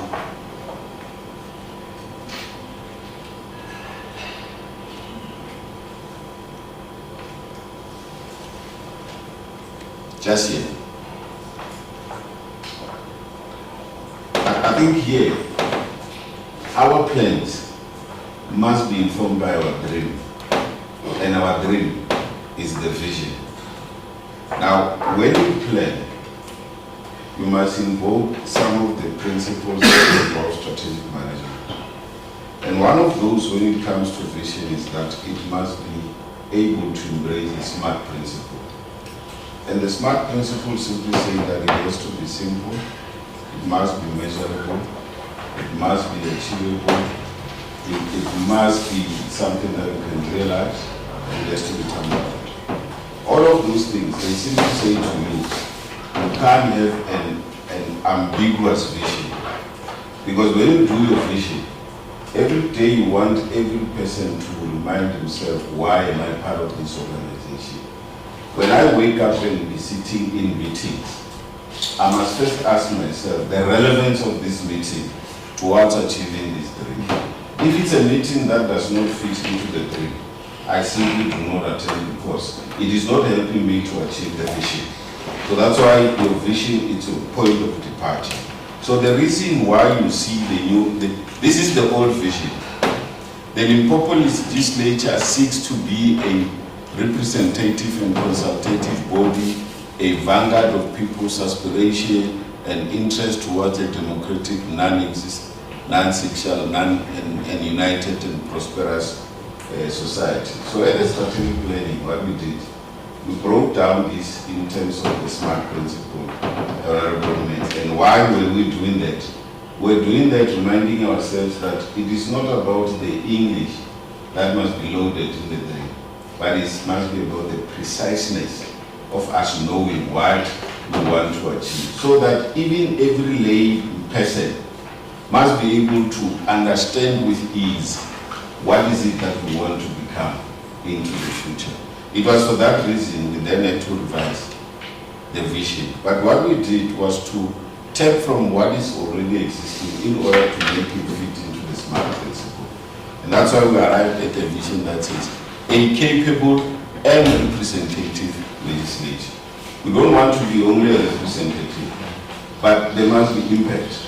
We want to be that legislature that everybody will say, you know, these people who belong to this Limpopo legislature have displayed capability in executing their mandate. Representative, just to remind ourselves that whatever we do, we're doing on behalf of the people of the province. That does what? Aspires to unite. You will see that there was united. To unite and improve the lives of the people of Limpopo. The last part, Chair, this part, when you look at prosperous society, here it becomes very easy and precise for any person to say they execute their mandate because they want to see change. The impact. When you are sitting here as a committee dealing with us, the ultimate desired end result is that the people must benefit out of all these things that we're talking. And how do they benefit in the context of a legislature? When we hold the executive to account, our intention is driven by this. But we want to do that in a united effort, so that we do not become disintegrated. So that is the vision. And from here we then say, what are the strategic focus areas we need to look at in order to achieve the vision? And that's where you have, you can move down. Well, the mission, let me talk to the mission before I go. Again, it must embrace the SMART principles. Now, this mission will be very difficult for any member who is sitting around the table, including the secretary, to internalize. That every day when I wake up, I must remember, how do I achieve that vision? Now, this has been put and made crystal clear to say, the legislature is an autonomous institution, an agent for transformation that strives to make impactful laws for the citizens of the province. Already, it is talking to our mandate. Already, it is talking to how we're going to make sure that the people of Limpopo benefit out of the work that we do. hold the executive arm of government accountable through what? Oversight. And have an effective, efficient, and meaningful participation of the citizen in the lawmaking process. So that simply means that when we embark on a public participation chain, it should not be about just ticking the boxes. It should be about making sure that at the end of the day, the inputs find expression into the laws. I'll give you an example. If there is a bill that talks about township development, as an example, but when you embark on a public participation, you go into Muime village, where I come from. Those people in Muime village are not relating with the concept that we're talking about. So their inputs, their contribution will not add value. So hence we are even talking about the fact that we need to have stakeholders. You would have heard the speech, the budget speech of the speaker touched on stakeholder relations. That is informed by this mission to say, if it is about business, when we embark on public participation, the targeted group must be people who are owning business, rather than everyone, because that is not what they are interested in. If it's about the issue of land tenure, we should appreciate the fact that when we go into rural areas, there are other provisions that may not necessarily add value, because the question would be, what do you do about the fact that the land in the rural villages are in the custodianship of the traditional? So that meaningful impact is to say, we will no longer do public participation just to tick the box. We must be able to say, no, but this bill is relevant to us. And the second example that I want to give, there were certain bills, and there was another one recently, which talks about issues that affect the sea. You know, when we are going to run a public participation on that kind of a bill, it's not applicable to the environment of Limpopo. So we're just doing it for ticking the boxes. And we're saying, we want to deal with laws that impact the people and get the inputs from those people who are affected by it. So that is the reason why the mission had to be crystallized to align with the vision and align with the constitutional mandate. You can move. Well, these are the values. I'm not going to talk about them. We know. Move on the situational analysis. I would want you to land on the APP. And Chair, on the APP, with your permission, I would not want to talk about all of them, but talk to the principle like Honorable Maker said, we have already consumed the documents. Just a few of them, just to explain some of the principles that are applying into the new APP, so that when you are going to measure our performance in this meeting, at least you'll be able to appreciate that ahead of time. Just move to the APP.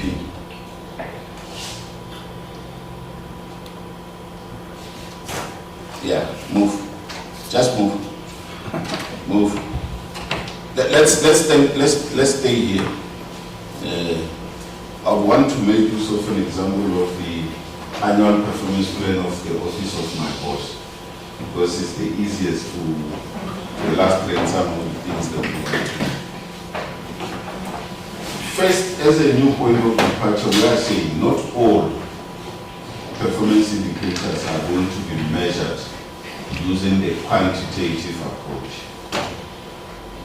There are those that are going to be measured using the quantitative approach, Honorable Mula. What does that mean? Numbers. There are those that will be using numbers. But there are those key performance indicators who are going to be using qualitative approach. Because we would want to achieve impact. What we are trying to say is that we want to start from input, output.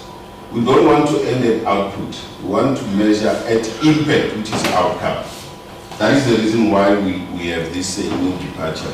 Because the previous one, you would have seen that whether the number of meetings that I attend leads to improving the lives of the people of Limpopo.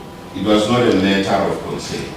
But what we are saying now is that if anyone in the administration has to go and sit in a meeting, the question to be asked is, this meeting, how does it add or support the work that we do as the legislature? Is it the one that we go and attend, then we get given the register, we sign, and everybody goes, and when we come back, we say we have achieved this target just by attending a meeting? We are taking it a little further. You say, what is it that is coming from this meeting that will require our attention? How is it going to help us to make sure that we achieve the impact which is sitting in the vision? So if you look at the first one, it says number of monthly reports tabled in the House. We can't avoid that check. Famta says, I must submit the reports to the Speaker, the Executive Authority, who must then table the reports before the House, and for the reports to be referred to the Oversight Mechanism Committee, and for the Oversight Mechanism Committee to report back to the House. Now, in that instance, you will measure this in terms of numbers. This is the annual target. It's 12. And the quotas that sits in 12 months are 4. And a quota is made up of 3 months.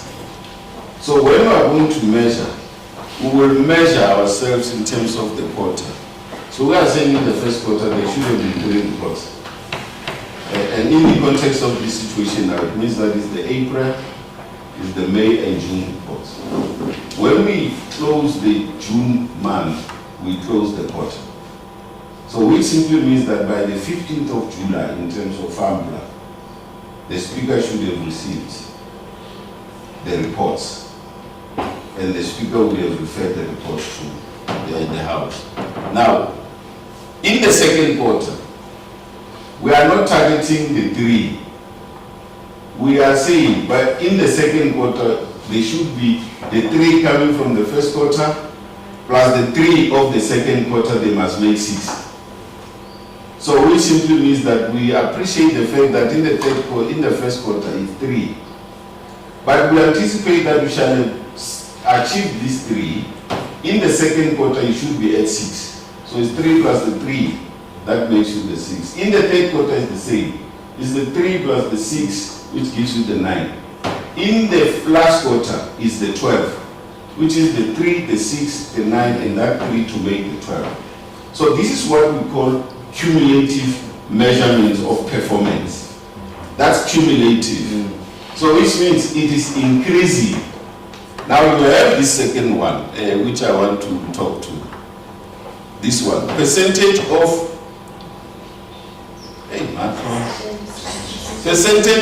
of decisions taken by the programming committee implemented.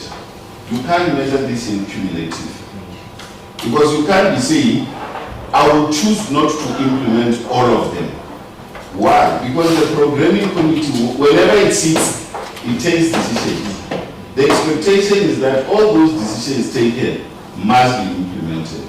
So as a performance measure, we expect that all decisions are 100% implemented. The same way as if we were to put the Oversight Mechanism Committee resolution. We are going to put 100% across all the quarters. We are saying, when we add them together over a year, we should see 100% performance.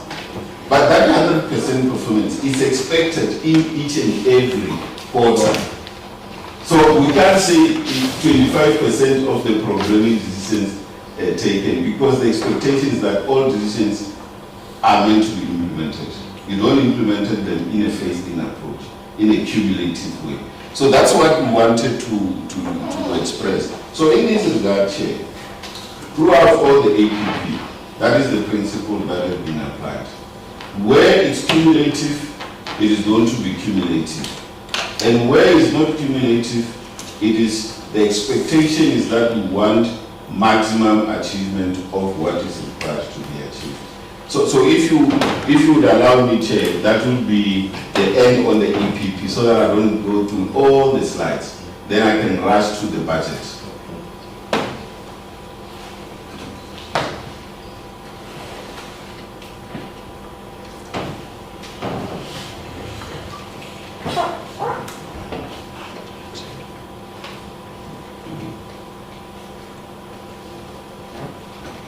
While it's going to the budget, I could be talking to some of the slides that are in the budget. Our budget for the 2025-2026, as presented by the Honorable Speaker, Dr.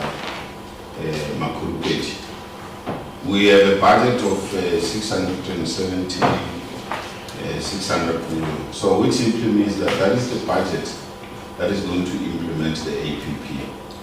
And that budget has been broken down into various programs.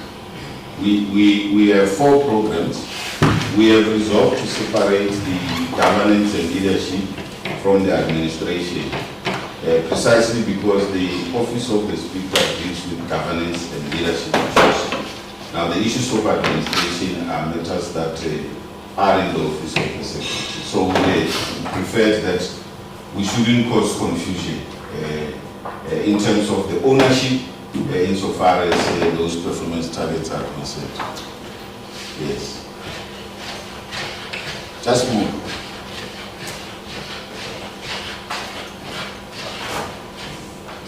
Just move. Towards the end of the presentation, Mr. Makoto, there will be a dividing slide that says budget. Then it will tell you that you have arrived at the right place.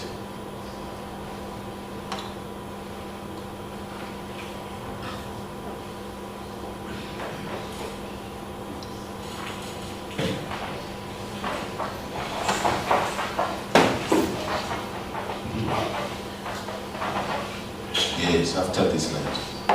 Just stay with this first slide. Yes, Chair. For us to implement the APP, this is the budget that we have for the 2025-2026, 600 million. It's broken into this program. Governance and leadership, as I've already indicated, have an allocation of 229 million. Administration has got an allocation of 199 million. This program 3, Chair, we must indicate that we have agreed with the speakership that in order not to create confusion, we'll leave it as parliamentary services. So it's not good because parliamentary services are the ones that are handling our core business. So the core business is simply talks to the mandate which we have referred to. So we don't think it will cause any harm to change it to parliamentary services. Then they will sit with an allocation of 125 million. And then the new program that we have introduced is strategic and knowledge management services. That talks to the alignment between the work that we have to do and the work that must inform the structure. And they have an allocation of 37.722 million. This will cater for the research, both for committees and research broadly for the legislature, because currently we're only focusing on research to support committees. But every time when we go to do our strategic planning, we can't plan without research work. So we'll need research work, and that research work goes beyond just a specific function. The reason why they have a lower amount per chair is that we do not want to rush to constitute the department, but we just simply took what is currently sitting in research to bring it into this new department to make sure that it becomes work in progress. And then the total that we have, let me talk to direct charges. This direct charge is 78 million. This is specifically for the salaries of members. Hence it is categorized as direct charges. Now you will see, Chair, that under administration, we've got 199 million. And when you look at our core business, we have 125. Some people say that we said we want to be biased towards the core mandate. and the CFO would help me here. The reason why it's like this is that in here, we have human resource management, who are the custodian of the personnel budget, salaries. So in here, CFO, if I'm not mistaken, it includes salaries, this 199 million. So therefore, what sits in the core business, it is not salaries, it's just the activities that support the core business. So if we were to remove the salaries here, you're going to see that we have allocated more money for core business in terms of programs and activities. So it talks to that alignment of saying that we want to make sure that the core business is well funded. Within the 229 million in the office of the Speaker, it also has got a component of that core business. So all of it, if we were to summarize, is that we have tried our level best to make sure that the budget that is allocated must be more towards making sure that we achieve our constitutional mandate. And the same goes into the outer year. We're going to have a total of 702 million. And then in the last medium-term expenditure framework, we're going to have 744. Chair, I must indicate these figures will change as and when we approach adjustment budget, because we are of the view that the money that we have may not be able to cater, to fund the full dream. Like we spoke about the study tours, for an example. We would have to be conservative in the first year, but going out, we want to make sure that we become aggressive in terms of the study tours that we want to conduct, both international, local, and into the region. In a nutshell, Chair, that summarizes the APP and how the APP is going to be funded. Thank you, Chair. No, thank you very much. Where is the money for political parties? The money for political parties, Chair, is... And how much is it? The money for political parties, Chair, is sitting in the 229 million in the office of the Speaker. And if I remember very well, the allocation for political parties is about 185 million. So you can see that even when you see the 2229, it is not to fund the office of the Speaker's activities, but it's also because FAMPLA says the Speaker is the one who is the custodian for political funding. So which simply means that not even the Secretary has got the authority over that funding. So hence it sits in that amount of money sits in the office of the Speaker. So I think it was an important question to ask, because somebody will walk out here, or somebody who might consume our document, Speaker, might say, Jesus, the Speaker has been given 229 million, whereas it has got some critical components.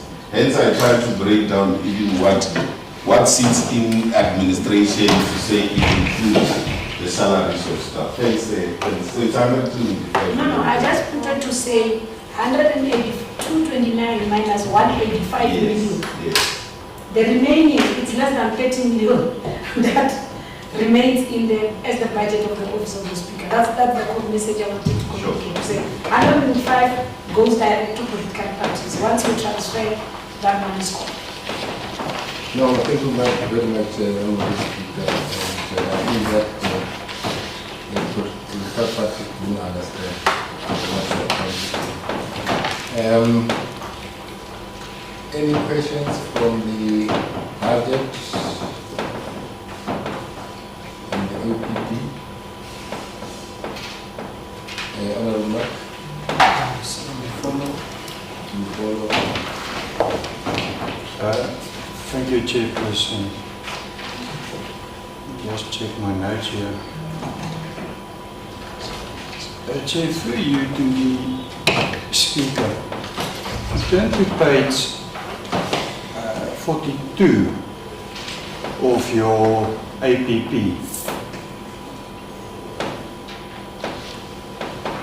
You will see there the second paragraph, or the second last paragraph.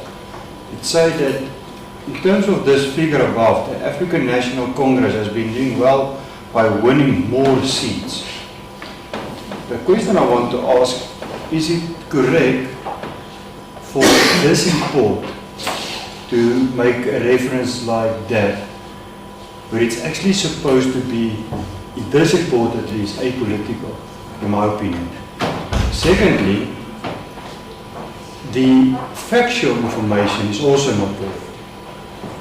Because if you actually look at that figure, it shows the ANC has been dropping seats, have not been winning more seats, because it starts with 45, 43, 39, 38. So it actually goes down. It actually looked bad on the ANC. What page is that? 42. Can you read that page? Go to the actual document.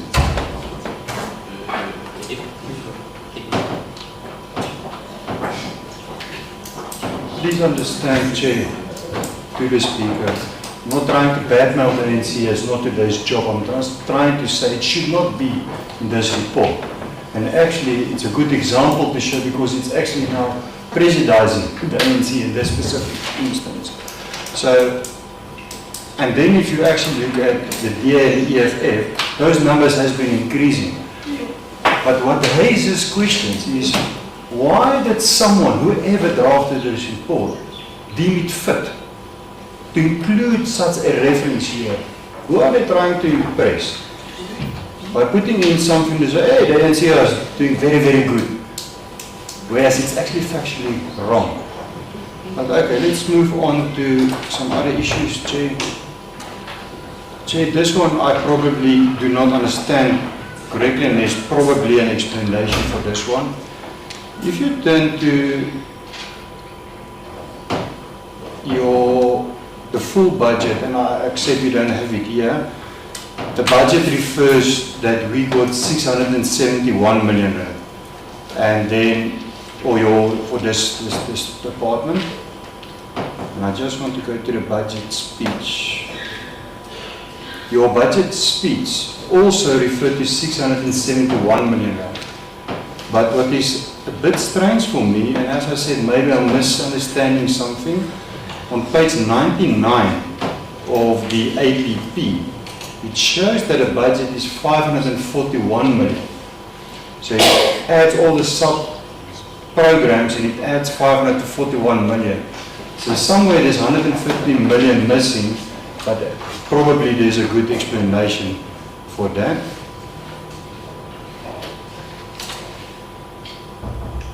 And then lastly, Chair, maybe before I continue, are you on the same page, Speaker? Because I see they are trying to look for the documents. Yes, you can ask. Thank you.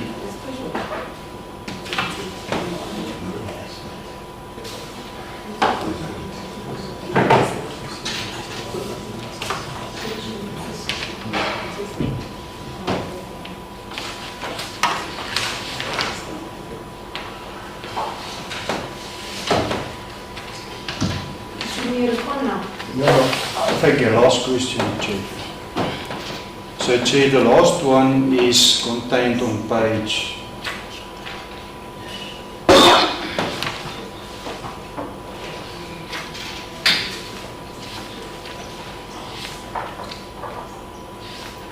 'Because actually on the strategic plan, which is also in the budget, it refers to approved post. In 2019 there was 202 and there was full 223. It means 21 posts were filled that were not approved.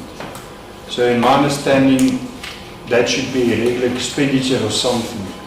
However, where we are now in 2024, the approved posts are 189, the filled posts are 203. That's a difference of 14.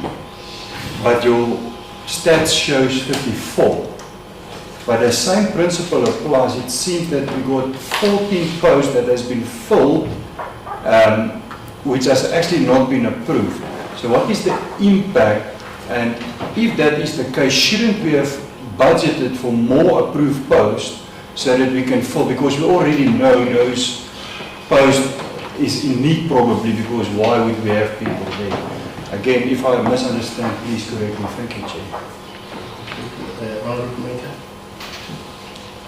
I think I'm partly covered in terms of the budget.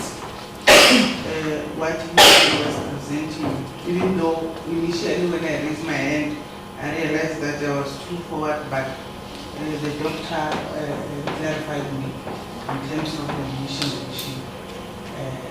The review one, so I'm partly covered.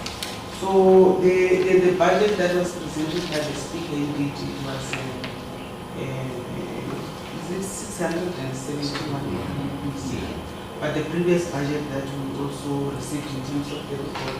So I think they can just clarify why is that difference in terms of those budgets, so that we are all on the same page.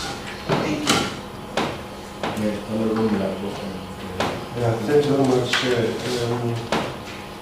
I think I'm going to... Maybe through Chairperson. So I wanted to also comment on the issues of the redressing of the ANC and so on.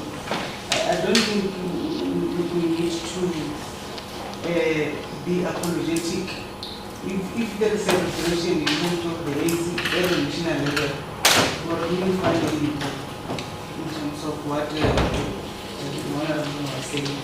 So we are very factual. Thank you. Honorable Mulapo. Yeah, thank you very much. I must just pick up on the point that raised by the two colleagues of mine on the development of political parties. I don't know what the Secretary wanted to achieve in mentioning those, and I think I raised it in our strategic meeting at Collegium. Factually is not correct. EFF has been doing good. We had 7 members of the legislature. Nice. So to say, but I would encourage the speaker to not to be seen to be venturing in politics. I don't think it has got anything to do in this report, Secretary of the Legislature. So, good doctor, please, let's stay away from politics. To do all of us good. More especially if the point you're making here are not factual. I support the honorable member on my part. Yeah, indeed. So, but now, the issue of a mission and all the new missions and visions, I think you articulated it very well. I was very impressed how you really brought it down to very simple. The only issue that I want to check, I think somewhere you talk of consultation having been made, and I don't remember one. Maybe you can give us the records of who was consulted, because I think this is an institution that things like its direction, the mission, the vision of the institution cannot be something that is decided somewhere by a few people seated. I think politicians are the major stakeholders in the institution. I think we are the ones who must really determine where the institution must go. So I don't remember being engaged on this. And then if we were not engaged, I would request that we take it out of this, and then maybe we kickstart the process of taking us through on how, because others are going to be surprised to see yesterday the mission was this, today the mission is this, what happened? It looks beautiful, but then who came up with it? And it's going to be a challenge. You said something about the treasury, and then I think you were questioning the role and the mandate of treasury vis-a-vis the legislature. Maybe you have to clarify us on how you think the mandate of the treasury needs to be ratified, and whether we are in the right position to do that as a committee or as a legislature. Now the other issue is in relation to the organizational structure. Somewhere you mentioned that we need to have, and that statement seems like there is no organizational structure. Somewhere in the report, you deal with it to say you need to have an organizational structure if it does not exist. You also mentioned the issue of understaffing and all of that. So I want to maybe project the structure if it is there, and then can we really be can we really adopt it? When was it last time adopted, the structure, if it is there? Because I for one do not know it, but members who have been here, they can assist. The issue of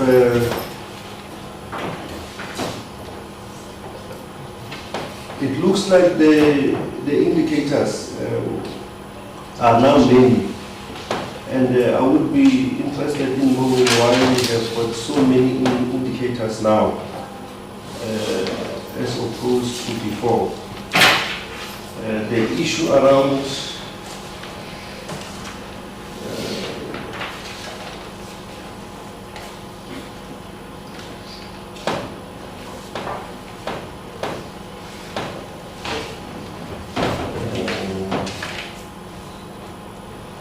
there is a question that I raised earlier on the presentation of the second and the third quarter about the underspending and underspending actual. How do you plan to balance it, the budget and the underspending in this administration? How do you plan to balance that equation? Because it is very concerning that we get money but we are not spending. So those are the questions that I have for now.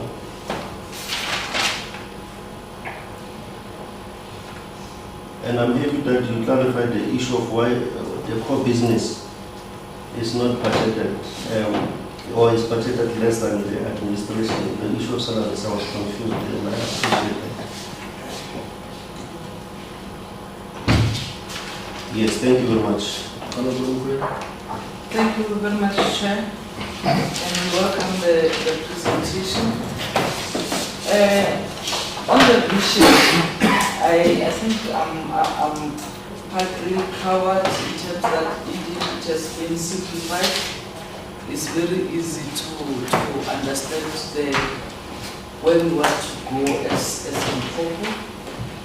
But indeed, I think the issue of a vision of a legislature is not much administrative, and it was going to be very effective if we were, especially as the legislature, Honorable Dr. spoke, that we need. I'm not sure if the process is still coming, that the legislature formally adopts the mission. But if I was to make a contribution in the mission, I think you were able to explain, but I think it omitted a very key question. What we actually want to achieve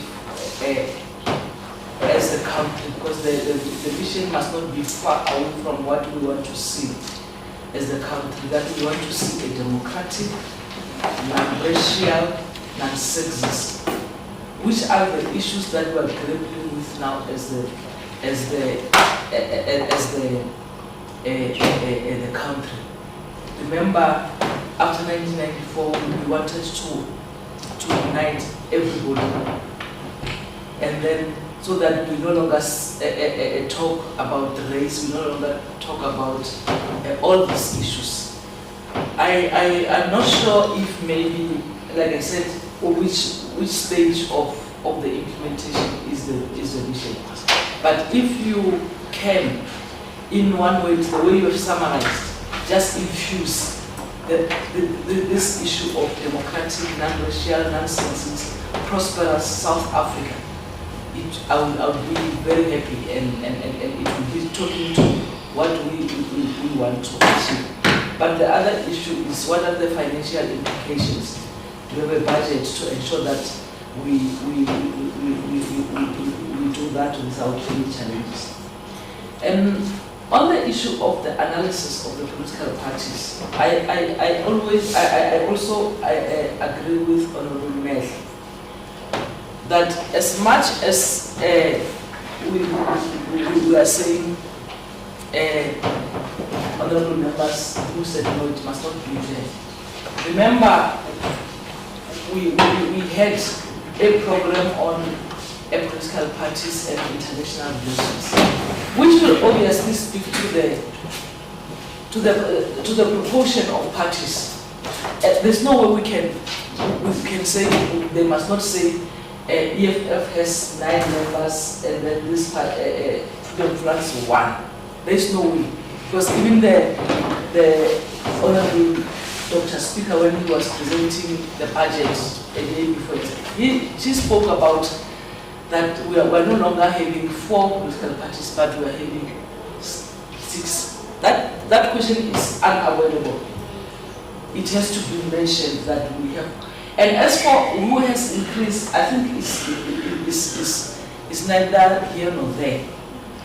Because, Honorable Mla, we have increased from 49 to 64. And if the EFF, for example, had 7 when we were 49, and now we are 64, you are 7. If we analyze it might not say you have increased. I'm just giving an example. That's exactly the point. You also didn't increase, that's the point. No, it's fine. That is what I'm saying. It is not the basis of what that we can say. Of course, flexible should be correct. But you can't come here and argue that you have increased and this one has not increased.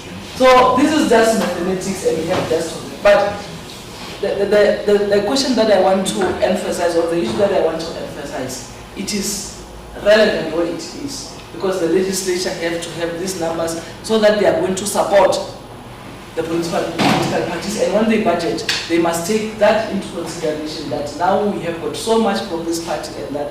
And then the issue of, when I looked at the programs, in fact, maybe there is a configuration of the programs. Maybe if you can just, in a nutshell, just to explain how you have configured them. And then lastly is on the internal control. If you look at page, what page is that? In the report, there is page 9, where you are indicating that it looks like the issue of oversight is not in a, I'm not sure if I miss it, yeah. That the issue of oversight is not, I wanted to just briefly, yeah, that the core of the problem is that you've identified the ineffective oversight, which comes to the internal control. That if this is the problem, it means at least you must have a delivery program administratively to understand the issue of internal control. Which gaps do you have to close? Where do you have to strengthen? Maybe your recruitment also must speak to this issue, because internal control is very critical in making sure that we are able to put our house in order. And lastly, on the issue of tracking of the resolutions, there's one of the presentations where you analyze the implementation of resolutions. And we believe that as the legislature, we must also have the mechanism to ensure that at the end of the day, we have to report to the legislature that this department or all the departments are able to implement the resolutions. do you have a mechanism or a monitoring and evaluation system within the legislature that will ensure that that happens? Because it's very critical.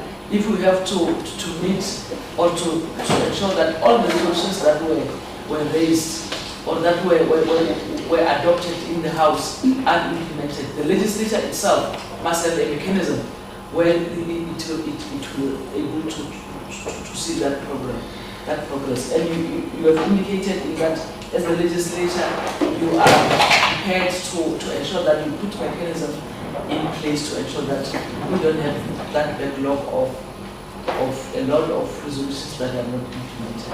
Thank you very much. No, thanks.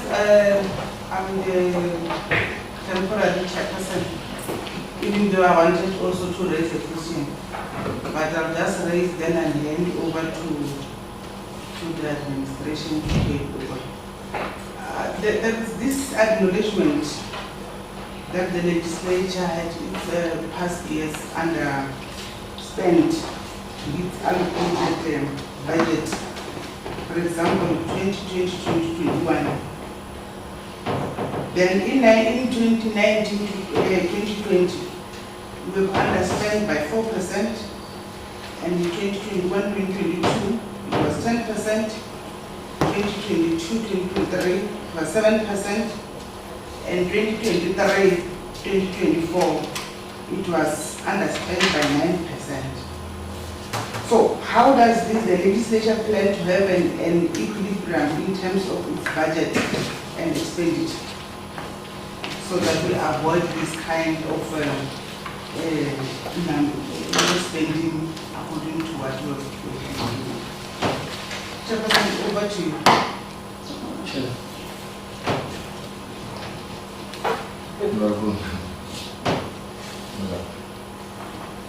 Okay, no, give you a petition something which I think before the administration take over and the honorable speaker. I think the doctor, you did not deal with the sub-programs. If you have minutes there, can you go through them so that we understand them properly? Another one is on the issue of staffing complement, that staff complement that you highlighted in one of the slides. I saw there, I think we have got about more than 34 employees in terms of the approved structure, if I'm not mistaken. I just want to check if our people, they are not being used maximally or effectively efficient, because I've got a sense that you are intending to hire people. And then, we can't just hire, we want people to be hired, but we cannot hire for the sake of hiring. Then when you leave, whenever you leave, you are left with a lot of salaries to pay. So I want you to justify why you are saying you are understaffed and you are intending to hire against the indication on one of the tables there that we are far more than what was planned for or approved. Thank you. No, thank you very much.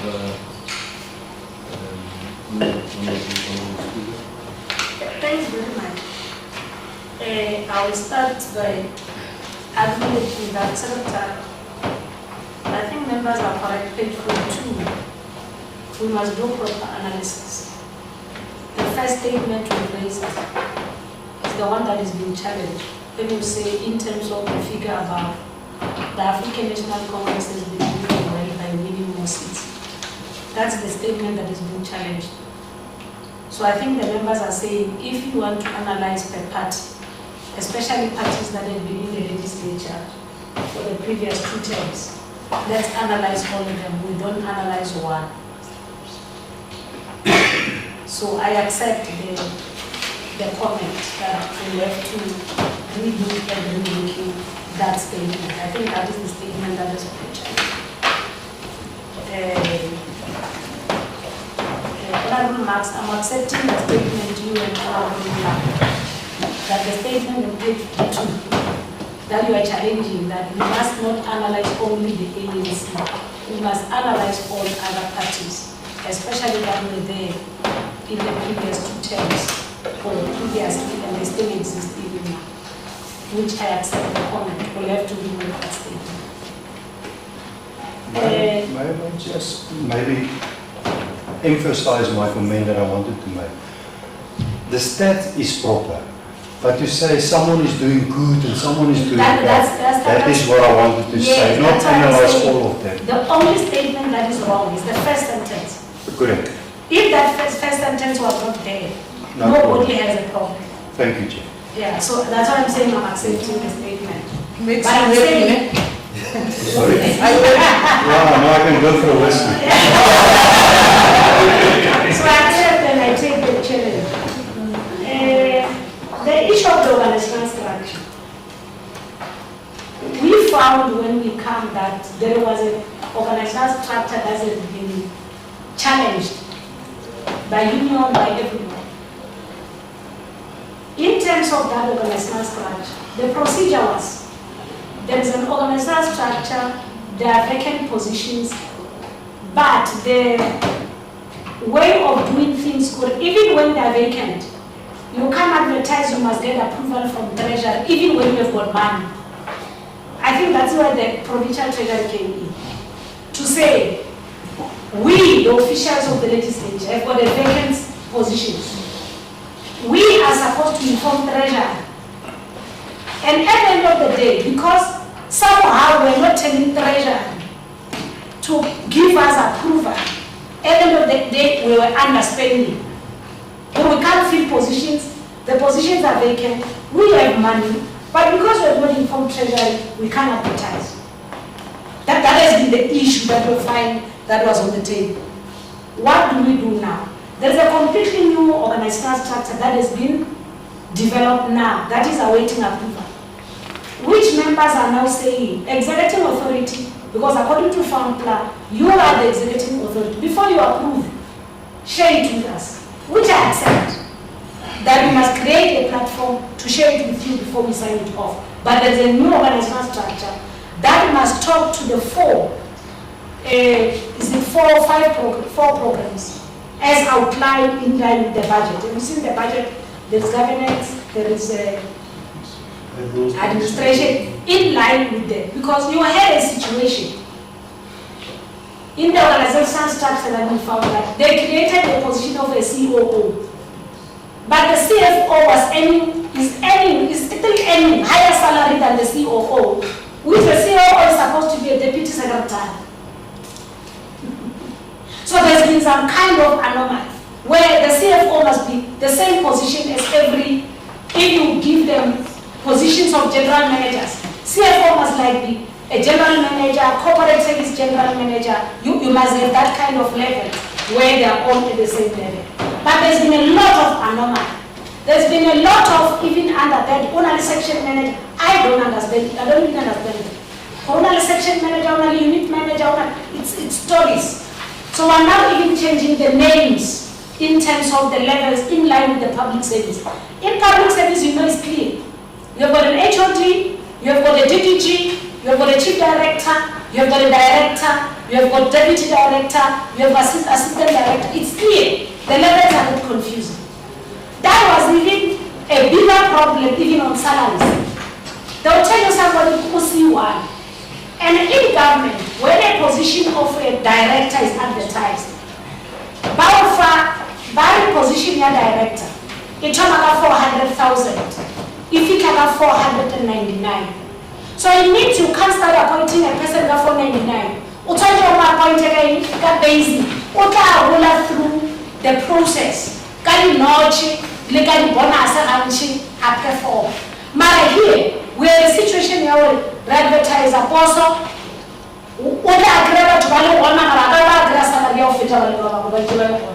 On the same level by unit manager. So we are trying to benchmark with other institutions, but we are at the tail end of the process, which we are taking the union on board.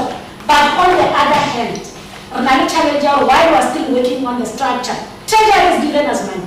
We want to Treasury, we said we need money. And the treasurer is saying that money, your salary, you must start paying it from the 1 year April. If you don't pay it, you don't come back and tell us you have not spent. So we have got that challenge that we are chasing the new organizational structure, but we are chasing that we don't lose the money at the end of the day. While you guys as people that are doing the real work are suffering on a daily basis. So those are the kinds of things that we are managing, but when we are ready, we will come and be able to present to the Oversight Committee on that matter. On the issue of the strategic plan, in the legislature, there was never consultation with politicians. What we used to see happen, I think Honorable Napo will agree with me, that what we see happen as a chair of a portfolio committee, you will hear from a committee coordinator, a town meeting to discuss a strategic plan. At the one meeting and I budget to July. So then we said, because administration, you have done this work as administration, you have did strategic planning meetings, you have consulted among yourselves, I'm not going to sign that strategic plan until we convene that meeting of chairpersons. Remember Bolivia Lodge. The intention of us going to Bolivia Lodge was to consult you as the chairpersons of committees, as the WIPARI, as the oversight mechanism to say, we've got a new strategic plan. We've changed the values, we've changed the mission, what are your inputs? If you think you are still not satisfied, I will hear from you. If you think you still need another meeting where we can come and present, we are still available. Although we were rushing, because according to the PFMA and the timelines, there are timelines that we must have concluded the strategic plan, we must have concluded the APP. Those are compliance that we need to comply on the deadlines. Because we can't make departments to comply in the legislature and then now we don't comply. So we had to change the compliance, that's why we had to comply. But the issue of mission vision, it's something that is a living document, as and when we are able to still make changes, we are allowed to do so. And that's why we even show you even today that we have changed it. And if we've got inputs, we can come back, sit and say, but we think we need to make further changes. So it was for the first time that we convened the meeting like we did convene at Bolivia Lodge where we're interrogating these matters. But we'll hear from the committee says, we're not necessarily happy, let's redo it, we're ready to do it. We agree with you, we need a checking mechanism, we're checking too for the resolution. It's something that we're working on to ensure that the resolutions are, but we need to work with critical committees like SCOP. Because you will remember that once you do the resolutions as SCOP, they become the resolutions of the House once you debated the report. Once you debate the report and say these are the resolutions, we are supposed to make sure, from our administrative point of view, help you track them, help you create, through the programming committee, an opportunity for departments to come and present on a quarterly basis, which I presented in the budget speak. That is something that we are going to start doing now to make sure that even members, when you submit your own written questions, oral questions, we must be able to track them if the departments are bringing responses back on those responses, including your member statements, because some of the member statements we have been saying they are referred, but we don't know if you are getting the feedback. But the feedback must be able to come back and flow. So that checking mechanism, working together with the programming committee, we're going to do. So I think I clarified part of the under expenditure. Is that one that I'm telling you? Regularly charged, Ravani structures our deposit in vacant, Maranas limited treasure. Then regularly treasurer, we want to approve that. At the end of the day, you have not filled the position, but you've got the money. And remember, according to the rules and the laws, the salaries money, you don't just take it anywhere you want. It gets defense. So if it's salaries, you can't take that money to do any other thing. Unless if treasury say, yes, you have understand, yes, we agree, but yes, we are redirecting that money for something else in the other financial year. But otherwise, during the course of financial year, there's nothing that we can do without consulting treasury, but as well is not possible. So I'm not sure I missed some of the questions, Secretary, administratively, but I just felt some of those I needed to deal with them in that manner. Chair, it's only two things that were administrative. I think the rest I'm not going to talk to the speakers address them. The first one was a question that says, in the second and third quarter, you are showing 78% in terms of financial performance. Are you saying that in the fourth quarter you will get 100%? And the answer is we are not going to be at 100% share. And the reason being those targets that we explained why they couldn't be implemented because of when we planned, we did not take into consideration the election year and those bills. Because those bills, the money to be spent on those bills was on public participation. So that is a foregone conclusion. We are not going to be at 100%. And I can share with you that Honorable Member, the trends that we're talking about over the previous years, we are pleased to say that even NEC Mahwai, when we engage in treasury, we want additional money. Each emphasis was said, but you always ask for money, you don't spend it. So we are pleased to inform that when we checked our reports just last week, we are able to indicate that we are at about 95% expenditure, which I'm told that it is the first time the legislature was able to get it 95. Historically, it will go over around 80, 90. So this is an indication that in the 2025-2026, we are planning to make sure that performance must be at 100%, both non-financial and financial. And one of the mechanisms that we put in place is exactly what the speaker was saying. If we have planned to spend 20 rands in this month, we must make sure that we spend 20 rands. Because the non-performance does not come at the end. From when you start, that's why you are able to see that if I do not spend this money for these activities that I asked for, obviously, if you don't correct the situation in the current month, you are not able to spend. Our ambition is to make sure that both the non-financial and financial performance at the end must be 100%. The last one was with regard to again, it was coming from Honorable Mlapo with regard to the balancing of the budget and expenditure. Exactly the same scenario that I've just indicated, that historically, that has been a challenge in terms of the targets. And because your spending is informed by what you plan to do. So if what you plan to do is not done, you will not be able to spend.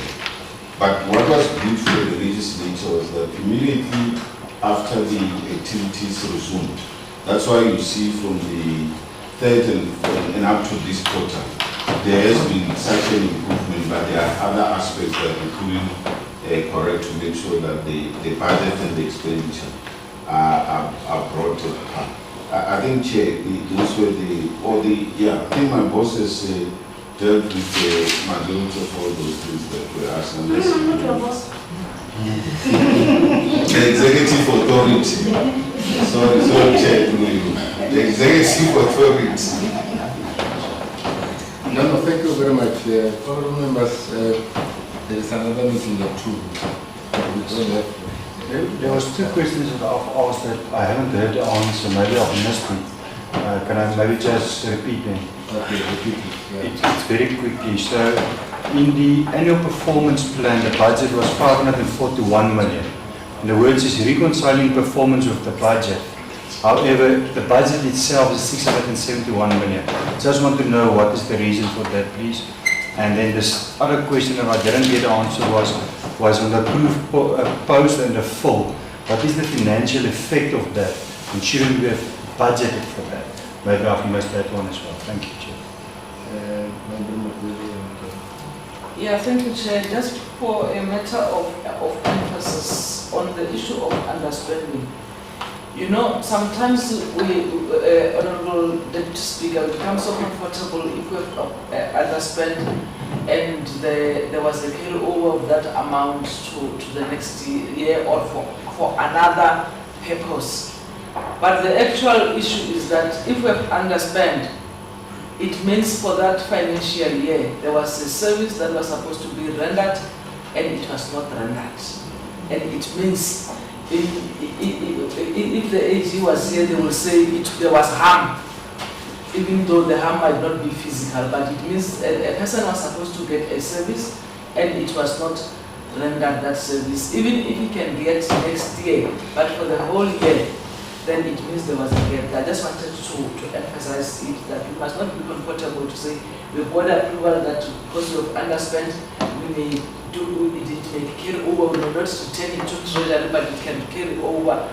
Yes, it's good, but that harm that we have caused throughout that particular financial year must be noted. Okay, thank you. No, man, just one or two. There is something that I need clarity on. I forget sometimes, or actually, we are seeking these clarities from the speaker, the boss. But then always I say single time, but we appreciate that we are able to achieve it. The suspension of the CFO, we need to be taken into confidence about this. On what basis was the CFO suspended? No, she resigned. She resigned. Yes, the reason around that, if there is any, we don't want unnecessary comebacks, we must be taken into confidence as a committee. Number two, the secretary, we understand that on our arrival, we have been staying in our hotel for many days. I just want to check if you can zoom into under those programs where that money that you spend at the hotel is and how much is it, because this thing of saying program what work, then put a figure, it clouds the details, and then I don't know what your transportation, you are staying in hotels, where is it of the expenditure? Where is to be located? That is not according to what we are trying to say. No, you know, I'm talking about the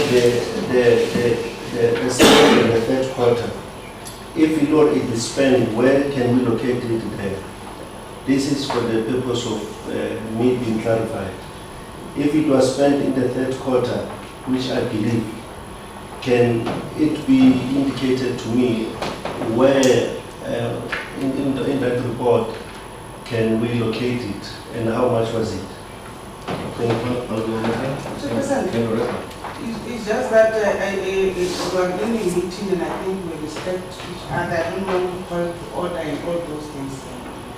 But the issue of the suspensions of the CFO resignation, was it reported in this meeting? It was not. It was not reported in this meeting. They will tell us if they don't know. Chairperson, No, you must call into order. No. Because I'm on the floor. I'm here, Chair, we can't allow a member to distort the purpose of this meeting. I'm here as a member engaging these people. I'm not engaging you. We have rules. We've got rules. I'm not engaging you. I'm engaging this official. They must answer me. You don't have the right to prevent my questioning or to stop my questioning. Chairperson, you must chair the meeting. Okay, all right. Please. All right, thank you. I cannot be managed by a member of parliament. Thank you very much. Thank you very much. I thought you were coming up with something else good, but But I'm asking a question, it must be answered. If there is no answer, it's fine. And you have no right to answer me as a member of parliament. I can be answered by the speaker, the official. let me give the secretary to respond and do this. You are mistaking us like we are here as friends. We are not here as friends. Thank you, Chairperson. I think also there are certain things that, and the rules of the House and the rules of the committees that all of us, we must be familiar with, if I should say so. But one, he does have a right to ask any business of the House or any business of the admin if he does want to get any information. I think we must just get into the core issues of which rules or how then do you get information on that. I think that's the only thing that we all need to understand. Speaker, when you were not here, they wanted to understand the issue of, I think she must be taken on board on why I'm raising that. Is the issue of, they wanted to understand where is the budget in this budget week, where is it the budget where we have spent the money of the accommodation of the secretary when he first arrived in the legislature, which is something that all the workers, when you start work in any environment, that institution must take care of your accommodation of the first or 2 months, depending on where you come from. That one is an obvious thing. All of us will know that we've been in work environment. So I think what he needs is just to understand where is that budget and how much was it spent. Because that one is not a crime or anything else. It's something that needs to be done, and it has been done. And I think I wanted just the speaker to be on board of why this commission, to say that he want to understand that part. And also the issue of the, there's this thing in the institutions most of the time when people, they want to avoid a lot of things of not wanting to go through certain things. They will then have to, resign. He also asked the issue of why would the CFO, why was the CFO resign or resign under which circumstances? So that is another question he has asked. So and according to my knowledge, when I found out, because we also checked Northwest Legislature have taken the CFO immediately. I think she went to the interviews while she was still in the institution, which is allowed. And now, immediately after she has resigned, I think the first month she was already working Northwest. So I think because there was no suspension at all, there was no one that was suspended. She has equally resigned. I don't know if there is any other issue that would want us to be formalized and be brought on board with on the situation of the CFO. But what I know, which we have ourselves, is that the CFO has resigned and she is now working in the Northwest Legislature as a CFO of Northwest Legislature. Thank you very much. And I think the secretary might want to go to the details if that's what you want to do, or the speaker. But I wanted just to cut off the issue of saying there was no suspension, she was resigned. Yes. Yeah. I want to apologize, Chair. When you call me, I shiver. So the last time I came to the committee, I had a tooth. Today I'm on the running stomach. So every time I get the letter to the committee, I shiver. So don't be surprised when I rush. It's because I've got a running stomach. So I must pray hard so that when the next time committee is calling me, at least I come in here very, very good. No, thank you very much. Just Thank you very much. I think let me start with you. I wanted to say something before. Okay, all right. Thank you very much, Chair. I just want to say it's unfortunate that we had a deputy speaker, that we have to have that situation. But I think a certain situation can be prevented by information. I think we're towards the end of the session, and we were never informed. And I think you had an opportunity to inform us about the resignation of the CFO. And that omission, look what it nearly created. I'm just saying, lack of information sometimes can create a challenge. But if that was just meant, because it was proper that in this meeting, that information, we will be talking about recruitment, we will be talking about hiring. That was where this meeting, this issue of the CFO was supposed to be located. So, but it's unfortunate that you missed it, and it really costed us a meeting. Okay, thank you. Thanks very much. I think we take note of the point by Honorable Mukwe, but just to indicate that the resignation of the CFO happened in the fourth quarter. Probably, if we were time-wise, in the fourth quarter, we're going to get it in terms of what are the resignations, but we take note of the fact that we could have just highlighted and want to apologize just for not just sharing as information outside of the second and third quarter. But in the future, should there be an incident that happens, even if it is still to fall into a future reporting period, we just highlight and share to do that. I don't think that I should apologize to Honorable Max. I heard that the page 92, the misalignment of the budget sitting in the APP and what was read yesterday, it's a correction that we make. The reason why we had that amount, it was the initial amount that the Treasury has indicated. When the final approval came, I think there could have been an omission to update it. So we'll update it to speak to them. It says 671 because the final letter from Treasury talks to 671. So it's just that omission that will correct in terms of that. In terms of the post, I thought the speaker, in dealing with the organizational structure, she has highlighted the things that we are correcting now, so as to make sure that we don't have that kind of a situation again. Why it appears that way, because when you do strategic planning, you look at the external environment and also look at the internal environment. And you look at it objectively and honestly to say, this is who we are, this is what it is.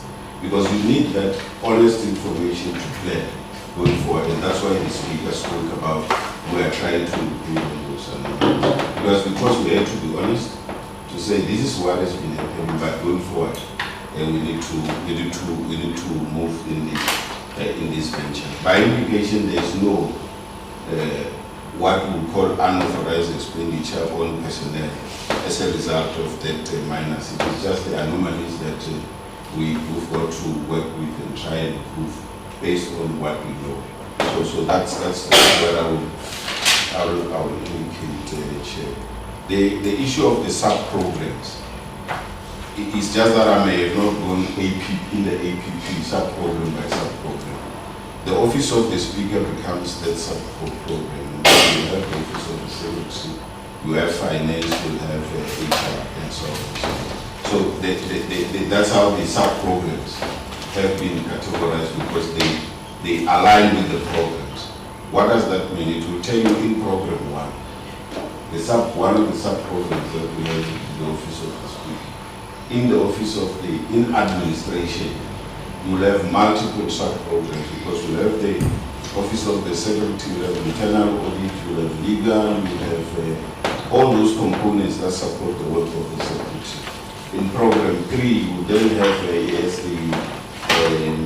parliamentary services, you have committee services, you have house proceedings, you have answer and other services, you have SUP as those programs.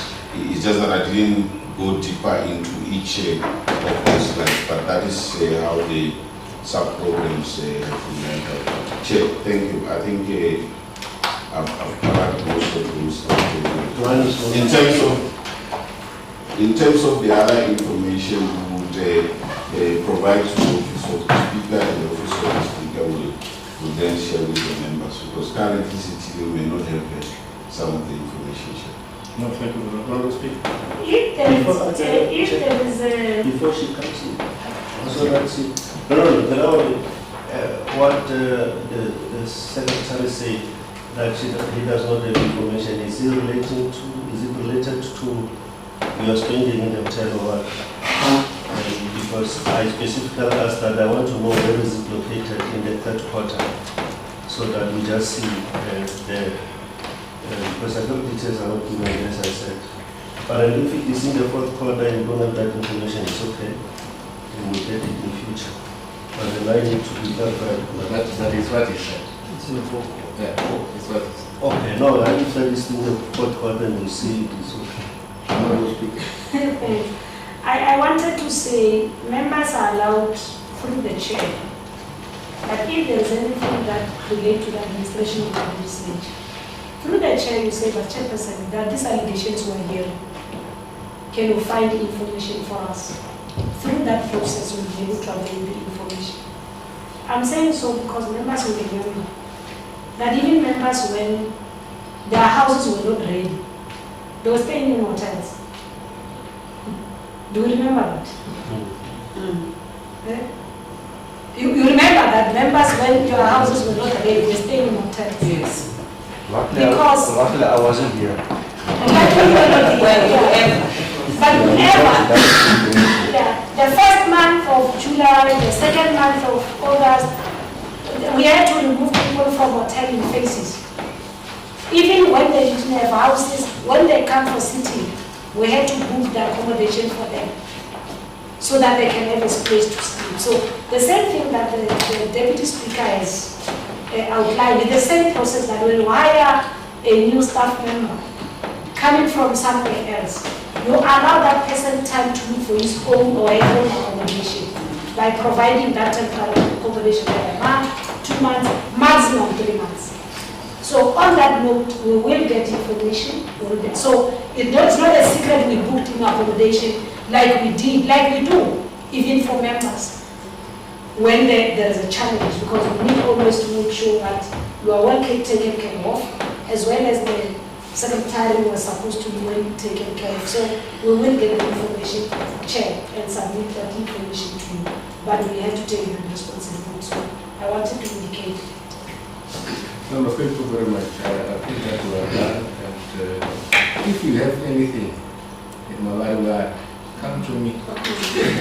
Don't just come here and say, it's fine. Come to me and I'll find it. No, thank you very much, Honorable Speaker, Secretary. This was very good meeting. And I think that was definitely late. Thank you very much. Before you adjourn, I have an announcement. Honorable Chair and the members, we received the sad news. One of our members, we lost one of our members, the member of the EPFF, member. May his soul rest in peace. Today, we received the sad news yesterday. Today, we sent the delegation to the family of the staff members. So we are arranging for tomorrow those members that will be available, honorable members, to visit the family at 10 o'clock in Mokopan. So a communique will be out where the family, it's like they are looking into very next to the receipt. But it's something that whereas and when we visit the family tomorrow, we'll be able to concretize. We send our sympathies to the honorable members, we send our sympathies to the EFF as a political party. It has not been a difficult time this year. We first lost a member of the DA when we started immediately. After that, we lost a member of the Freedom Front Plus. Unfortunately, now we lost a member of the EFF. On that note, I just felt I needed to update members that tomorrow at 10 o'clock we will be visiting the family. So we'd like to encourage those members that will be available to join us. The family is in Mokopan, but the full details will be communicated after this meeting. Thank you very much, Honorable Speaker. Any announcement? Honorable members, just to indicate that the line is ready for anyone that is going to fit themselves. Thanks very much. Any Good Friday from the speaker. This meeting is adjourned.